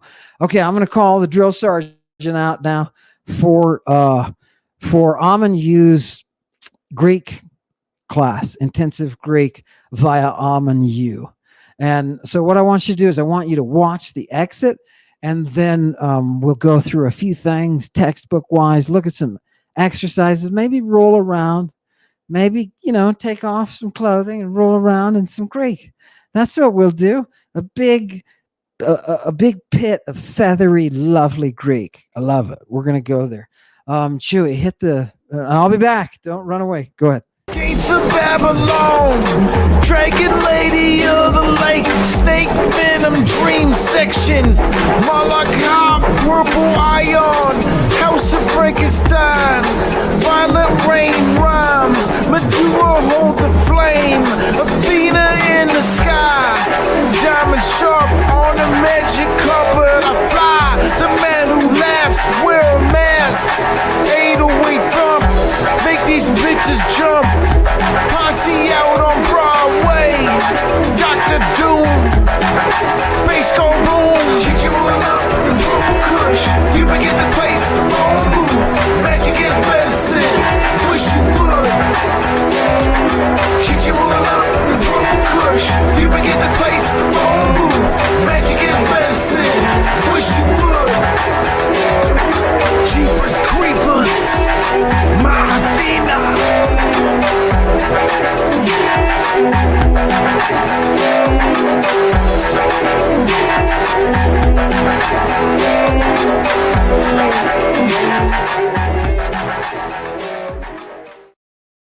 Okay, we were halfway through Unit 3 last time. We had taken the dive into Units 2 and 3, which is all about verbs. And from there, we're going to get to the Unit 1 through 3 exam. And people will be able to take that exam. It's in your book. And by the way, if you haven't gotten the book yet, they are still on back order.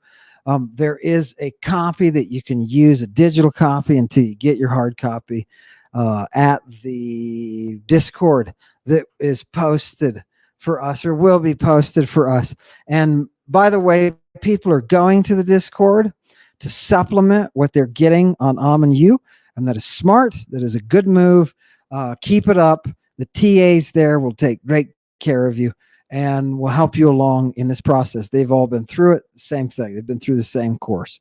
So their understanding of your pain and your suffering and your ecstasy, all of those together. Love it. Okay. By the way, I need students who still want to enter. I've got 2 classes for Americans and Canadians, North Americans essentially, and 1 class for Brits and any other Europeans that we pick up. We still need 2 or 3. If you're out there and you're European and you're thinking, I got a little taste for the Greek, we need you in that class. Now's your opportunity. And finally, we've got a class for Aussies that will cater to the proper time so everybody can go to work and do their classwork after their work is done and they're sitting at home doing nothing. So that class hasn't formed yet. I need Aussies who are interested. I've only got a couple of names, and I know I got way more in the applications. If you are interested and you are an Aussie, please send me an email that's to ammonhillman@gmail.com, and please put in the title Aussie class. Okay, this is you're going to be Epsilon. You'll be class Epsilon. So we've got an alpha, beta, gamma, delta, and our delta reading group is going to be a hell of a lot of fun. It's going to, because we're going to reach into the ass and pull out as much as we can. That's Lucian's ass that we're going to be. That's Lucian's ass that we're going to be. We're just going to expose it, just completely expose it for every little bit of goody that's in there. You know what I mean? And it's got a lot of goody. Lucian's ass is chocked full of goody. Fantastic. Let's go. I want to take you to another. I hope these are, yeah. Here's some exercises. I know I told Chewy any order is fine, but here's what I really want to show you first. I want to show you the optative and the subjunctive moods. The optative and subjunctive moods are used in specific types of constructions, like conditional sentences, if-then types of sentences, or purpose clauses. In order that we went to the grocery store in order to buy food, that in order is what you call a part of a dependent clause. The main verb is I go to the store. The dependent verb is in order to buy food, right? In order to buy that food. So this is what you use. This is why you use optatives and subjunctives, is because you're not in the world of simple declarations. Simple, either somebody's doing something or being. That's the indicative. What we have now for verbs is you can attach a different ending to that stem, and you can come up with a subjunctive or an optative. Let's start with the optative. This is a present optative, and the endings are oimi, ois, oi, oimen, oita, oyen. Pretty straightforward. If you get oi, you're in the optative, in the present optative. Oi. Notice it's the same, similar endings. It's just vowels are changing here. Well, what about the aorist optative? You've got two tenses of the optative and the subjunctive that I want you to learn. You're going to learn the present, which is here's the present optative, and then you're going to learn the aorist optative. And why is that? Because when you're using the optative and subjunctive, you need to pay attention to aspect. Aspect is everything. Remember, the verb has an aspect to it. It's got a tense and it's got an aspect. It's got a time that it reflects, whether it's the present, the future, or the past, right? And it's also got an aspect. How do you do? What is the aspect of the verb? Just by way of reminding you, that is whether an action is being done continuously, whether it's a simple action, or whether it's an action that's already completed. That's the perfect aspect. I have gone to the store. Right now in the present, I am in a state of having gone to the store. It's already completed. I already went there. It's over. So aspect is important. And with the optative and the subjunctive, you reflect aspect through the present and the aorist. And that aorist is that single action, that simple event, they call it. Whereas the present is a continuous, progressive event, right? Love it. Can be something that's habitual, something you always do. Oh, you always do that. I know, because it works. Okay, now what about the aorist? Did I put the aorist optative in there? Let me show you the aorist optative. It's an oi. Yeah, give me that one. It's maybe that one. Here's the aorist optative. It's an oi in the present. What is it in the aorist? It's an I. Look at how the vowel changes. Remember I told you the vowels are just tuning the words, right? Here, it's happening again. We're going into the aorist, and aorist is heavy on the alpha. We saw that with our regular third principal part, that aorist. We saw its ending, a, as, e, amen, ate, on. Heavy on the alpha. Well, it's the same thing with the optative, only we got to include the iota too. So the oi becomes I. I, me, ice, I, I'm an I to ion. And those are the standard endings. And there's three. Look at the second person singular, third person singular, and third person plural. See the eos, ea, and aeon. Those are alternate. Those are endings that you may also see that happen to be. It's just a different ending. Look what happened. We're playing with the vowels. Look how it's ice becomes eos. Eos. What are we doing? We're really playing with the vowels. Right? I becomes a. Right? Okay, fine. Ion becomes aeon. All right. That's the aorist optative. Now, there was one more. I want to give you the subjunctives, and the subjunctives are on one chart. It's probably there. The subjunctives, you're going to have a present subjunctive again and an aorist subjunctive. That present subjunctive is going to be based on the first principal part. That aorist subjunctive is going to be based on the third principal part. And what are their endings? O, ace, a, omen, a to oc. Now you're lucky. What is this going on in front of you? It's just the same endings. Remember the present indicative endings? O, ace, a, omen, ete, usi. These are the same endings, only the vowels have been lengthened. So we get omega for the first person singular, lengthened vowel. It's the second person singular, ace, eta, iota, sigma, eta, iota, sigma. Make sure you see the iota subscript. Eta, iota, sigma. Instead of epsilon, iota, sigma, it's eta, iota, sigma. So I tell all my students, the real mark of the subjunctive is that lengthened vowel that you're going to see in the ending. O, ace, a, omen, eta, oc. Look at how Ammon, with an omicron, changes to omen with an omega in the subjunctive. That lengthening of the vowel, for some reason, in their minds, with that shorter form of the vowel, you're doing things concretely.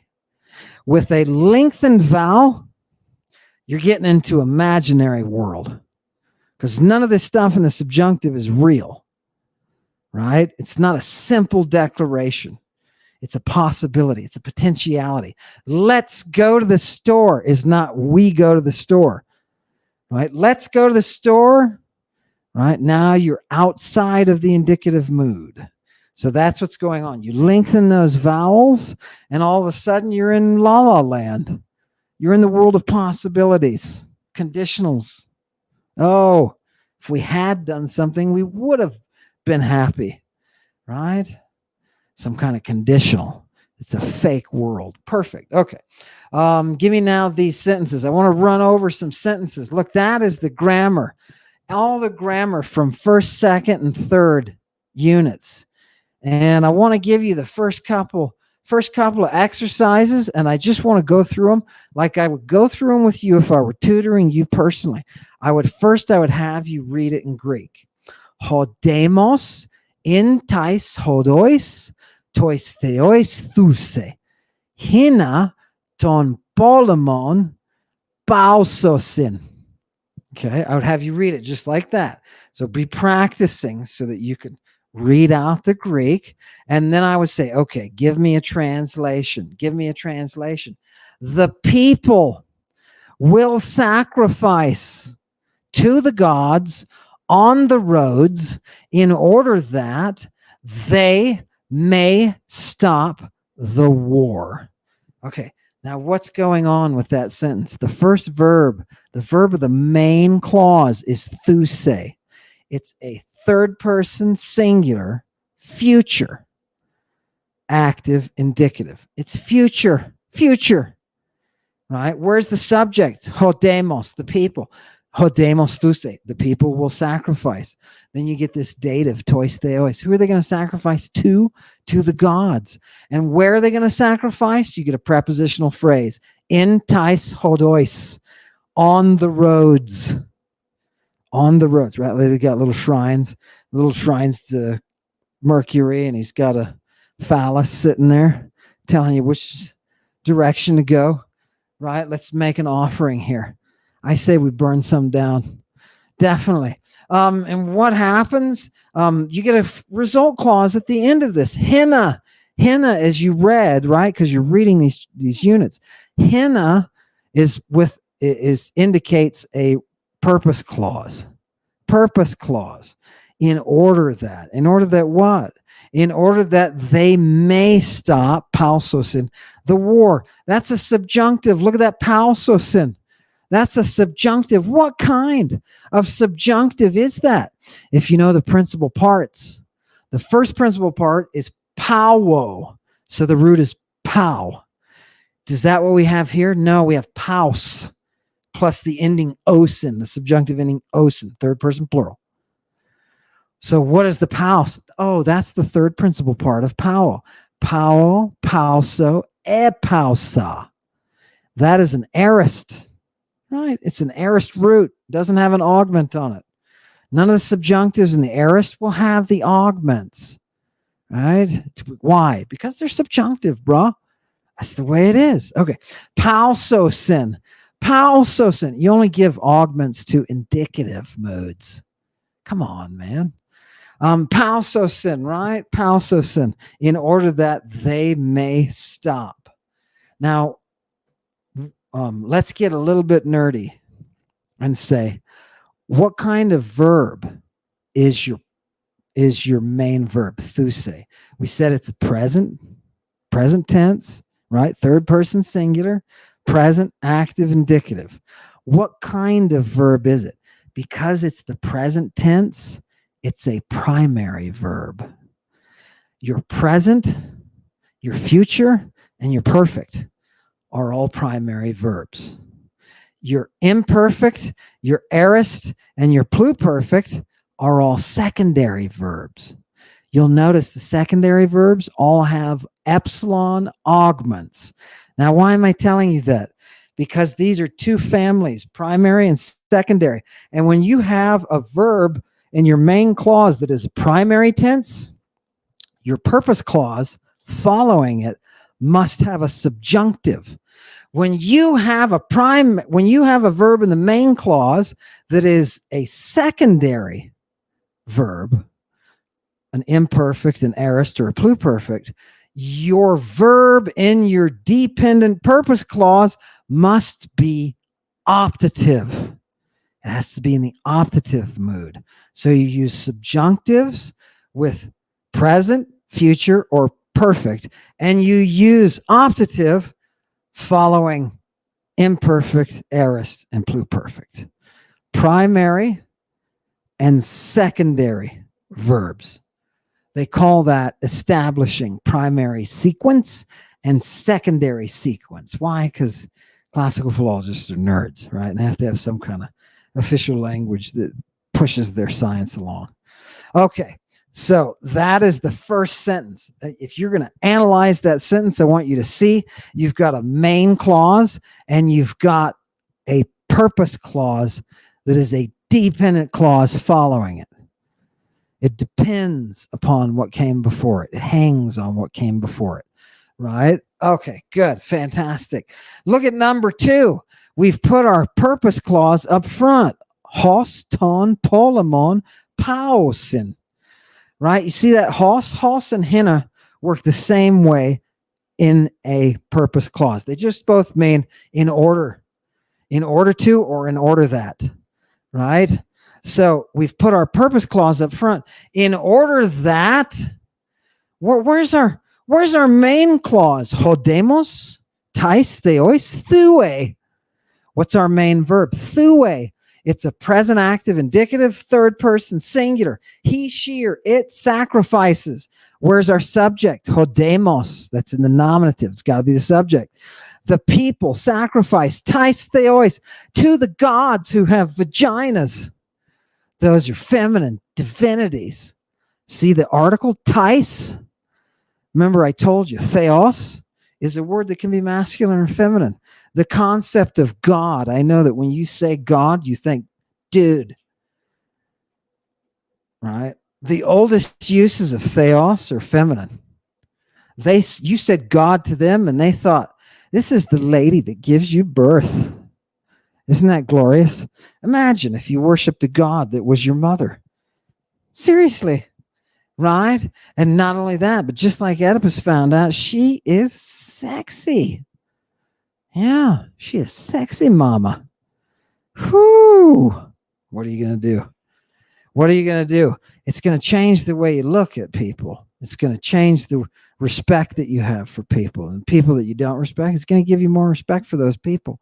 Stop being a dumb misogynist. It's only because your religion is monist that you're a misogynist. Oh, God. It takes so long. The people sacrifice to the gods. Hos, in order that pausin, they might stop ton polemon, the war. Excuse me, did I say might? I meant may. And why did I mean may? Because I should be using the right sequence. What is my main verb? Thue. It's a present. I'm in primary sequence. I've got to have, what do I have to have? I have to have a subjunctive following primary sequence, and I'm going to translate that subjunctive as may, in order that they may stop the war. Good. Give me the next set. I'm going to go through these quick, and I want you to do this so you can play it back to yourself. And, if you haven't done these yet, or if you have, you can correct them this way too. But look at number 3. Let's read it in Greek. Angelus epimsan ex agoras hoixenoi hopos lusaientein irenen. Where's our main clause here? Let's look for verbs. Do you see any verbs? I see epimpson right up front. Okay, that's a nice indicative looking verb. That looks like an aorist, third person, plural, indicative, active to me. It does. It does. So, okay, I'm just going to translate my verb then, my main verb, epimpson. They sent. They sent. Now, okay, let me keep reading. Are there any subjects here for the they? Yeah, there are. Hoik senoi, the strangers. That is in the nominative case. It's got to be the they of the verb. The strangers sent angelus, messengers. Where'd they send them? Ex agoras, out of the agora. Now we get our purpose clause, hopos, because guess what? Hina, hos, and hopos all mean in a purpose clause in order that. So why did the strangers send these messengers out of the agora? In order that they, Lucian, what is that? That is an aorist optative. Aorist optative. Why is it optative? Because in a purpose clause, if the main verb is in the secondary, is a secondary verb or in secondary sequence, and is this one? Yeah, because what is it? What is it? Epimpson. It's an aorist. That's secondary. So we're going to have the optative, and we're going to translate it as in order that they might. Not that they may, but in order that they might. As soon as you start talking about something in the past, you're going to have to switch from may to might. Good. Isn't that nice? Teaching ourselves proper English too. That's nice. Okay. So they sent those messengers out of the marketplace, right? The strangers did, in order that they might dissolve the peace, in order that they might break the peace. Good. Look at number 4. Now, this is essentially the same. Look what we got up front. We've got the same direct object, angelus, those messengers, and then epimpon. What is that? That's an imperfect. That's an imperfect. And we know it's first person singular or third person plural. So we can try both, right? Let's try third person plural. They sent messengers periteneson, around the island, hopos, in order that me luoita, in order that they, oita, oimen, oita, oimi, ois, oi, oimen, oita, oin. Which one is that? That's second person plural. In order that you might not destroy the peace. In order that you, plural, you all might not destroy the peace. Good. Do you see how that's working? Your sentence is talking to itself. And when you have dependent clauses, they're going to be talking to the main clause and saying, oh, wait, the main clause is all the way in the past. So I'm going to shift to that same region, and I'm going to turn myself into an optative. And I'm going to say, in order that you might, not that you may. Good. Look at number 5. Again, we can put the purpose clause right up front. Hina lusomen, right? In order that we may destroy, release. Let's try release here. In order that we may release Homer, pepomfasin. Oh, what is that? It's a third person plural perfect. They have sent gifts, right? They have sent gifts in order that we may release Homer. And you say, wait a minute, they have sent. That sounds like it's in the past. It's not. They have sent is in the present. Right now, at this point in time, they are in a state of having sent. They already sent it. But we're talking about the present, right? The perfect tense is actually referring to present time. So is the future. You're going to be surprised. So is the future. The future is just a possibility. It's that which has not yet come to pass, but possibly will, right? It's kind of a weird way. It's that which is about to be. You see, they look at the future. They call the future in Greek the that which is mellow or melicid, that which is about to happen, right? Constantly. You are, if you're referring to the future, you are in a state of referring to what is about, right? What is about to happen, what is potentially there that can happen. That's where you are, right? But that's a present time. You're just in the present there. There is no future, right? They said the future's never actually happens. That's why it's the future. If it actually happened, it wouldn't be the future. Do you understand? Oh, love it. Love it. Okay. Let's get one more couple of sets of exercises. Love doing this. Yep. Give me the next one. This is numbers 8, 9, and 10. I just want you to see. I'm going to read it to you real quick.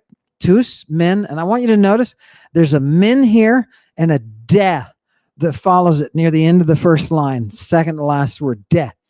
In Greek, when you don't really translate the min and the de. The min is there telling you, I've got one thing on this side, and the de is telling you, and I've got another thing on this side. The Greeks, ancient Greeks, love to make constant comparisons and contrast. They love to contrast and compare, right? On the one hand, so that's why in English we usually translate this. On the one hand, something happens. On the other hand, something else happens. On the one hand, men. On the other hand, de. Right? So what does he say here? On the one hand, the gods did not guard the eyes of Homer. Okay. On the one hand, the gods didn't guard the eyes of Homer. On the other hand, right, they have well guarded the books of Homer, which are about the virtue of people, right? About human virtue. Yeah. So on the one hand, they didn't guard his eyes, which is a terrible joke because Homer was supposedly blind, right? So on the one hand, they didn't guard his eyes. On the other hand, right, they very well have guarded his work, his actual works, his songs, right? And we got another men and dead, number 9. On the one hand, what? Elelukesan. Elelukesan. Yeah. On the one hand, they, what are we going to do? How are we going to do this? Elelukesan. What is that? Is that from the, what verb is that from? Luo? Let me see. Luo, luso, elusa. Leluka. Oh, look, it's got lelukai. Right? Plus, and it's augmented. Right? So on the one hand, they had dissolved the peace by means of some kind of speech or word, right? Logoi. On the other hand, they did not do it. Ooh, it's just got the negative. They didn't do it. Ergoi. Indeed. In word, in spirit, they did it, but indeed, they didn't. Do you see how that min and the de is working? And the de, you can just put the de there, and it's assumed that you're going to be using this very same verb. The very same verb. Look at that beautiful, beautiful, beautiful pluperfect of luo. Elelukesan. Third person plural. They had released, right? They had. Okay. Look at number 10. Now, I wanted to give you this one because this is a question. It's a question. And what is the word that indicates it's a question? Ara. Do you translate ara? No. Ara is just telling you, I'm a question. Now, can you ask a question without having ara in Greek? Yes. Yes, you can. Right? And you'll never be uncertain about this thanks to the editors. Right? This isn't in the original ancient Greek, but thanks to the Byzantine editors, we get things like the semicolon for the question mark. So see the semicolon at the end of that sentence? That's a question mark. And it's because some stinky Byzantine grammarian monk whose undergirding stank because he never washed them. Because they didn't know. Byzantine monks always stink. You have to understand that. Why do you think they go out in the desert? Right? Okay, anyway. Right. You thought it was a mental thing. No. Aragrapses pente biblia periton tois theois thusion. Hina, there's our purpose clause. Hina dora paratus theus pimpomen. Right? It's a question. Right? So grapses. What is that? That's our verb. That's our verb, main clause. And what is it? It's from grapho, grapso. It's a future from the second principal part, second person singular. Will you write Pentabiblia, 5 books, periton thusion, about the sacrifices, tois theois, to the gods? Hina, in order that, now jump to your verb, in order that what? Pimpomen. Pimpomen. What do we get there? We get a present subjunctive. A present subjunctive, first person plural. Present subjunctive. Why do we get a present subjunctive? Because our aspect is continuous, right? And we have to have a subjunctive because our main verb, grapses, is a primary verb.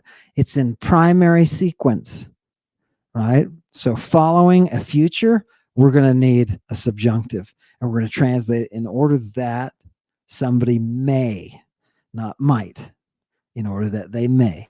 Good. Fantastic. Think of it this way: might, present. May, present, or future. Might, past. Think of it that way. Okay, good. Now, when we get to the independent subjunctives or subjunctives of potential, we're going to get, there'll be a little bit confusion there because we're going to translate a verb as both may and might. And it's going to get a little confusing. Okay. Good. Did I do that whole thing? Will you write 5 books about the sacrifices to the gods in order that we may send gifts to the gods? Yeah. Are you going to do that? Question. Boop. All right. The rest of your sentences, you feel free to work through those. But what I want for next week is for everybody who's in Ammon, which there's over 500 people doing the language, looking at the language now. For you people, what I want you to do is to read the review.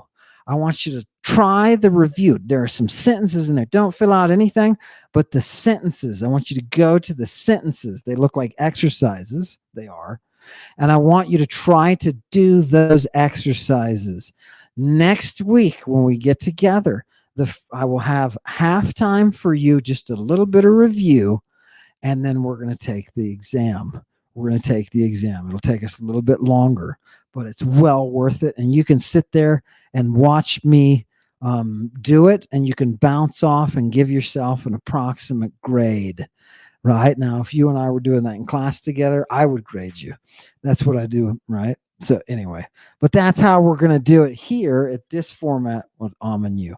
So Aussies who want that nighttime, it'll be at your nighttime, your evening, and it'll be on Thursdays. Aussies who want that, please send me an email with just a brief sentence or two about yourself and about you want to be able to be involved in a small classroom, because that's what we've got with Epsilon. Fantastic. I love the teaching, and I love the fact that people are hungry for this, and I'm totally overwhelmed by your tons and tons of email about how something has awakened in you. Something has awakened, and there's some kind of dope that you now absolutely must smoke to find the universe. I love that, and I love people who are reaching out for the people who are talking about the bad things in the world and the may this and that happen and the cursings, and the people who are you're dead. I love the comments. Oh, enjoy hell, idiot. I love those comments, right? Keep that coming too, because that fuels me. I love it. Absolutely love it. Thank you for putting up with so much time tonight. We broke a record. This is the longest one ever. I want to thank you to all the 501s who stayed here, and hung in there. You're amazing, and I want you to know it's a privilege and an honor to be with you. Thank you, and hail Satan.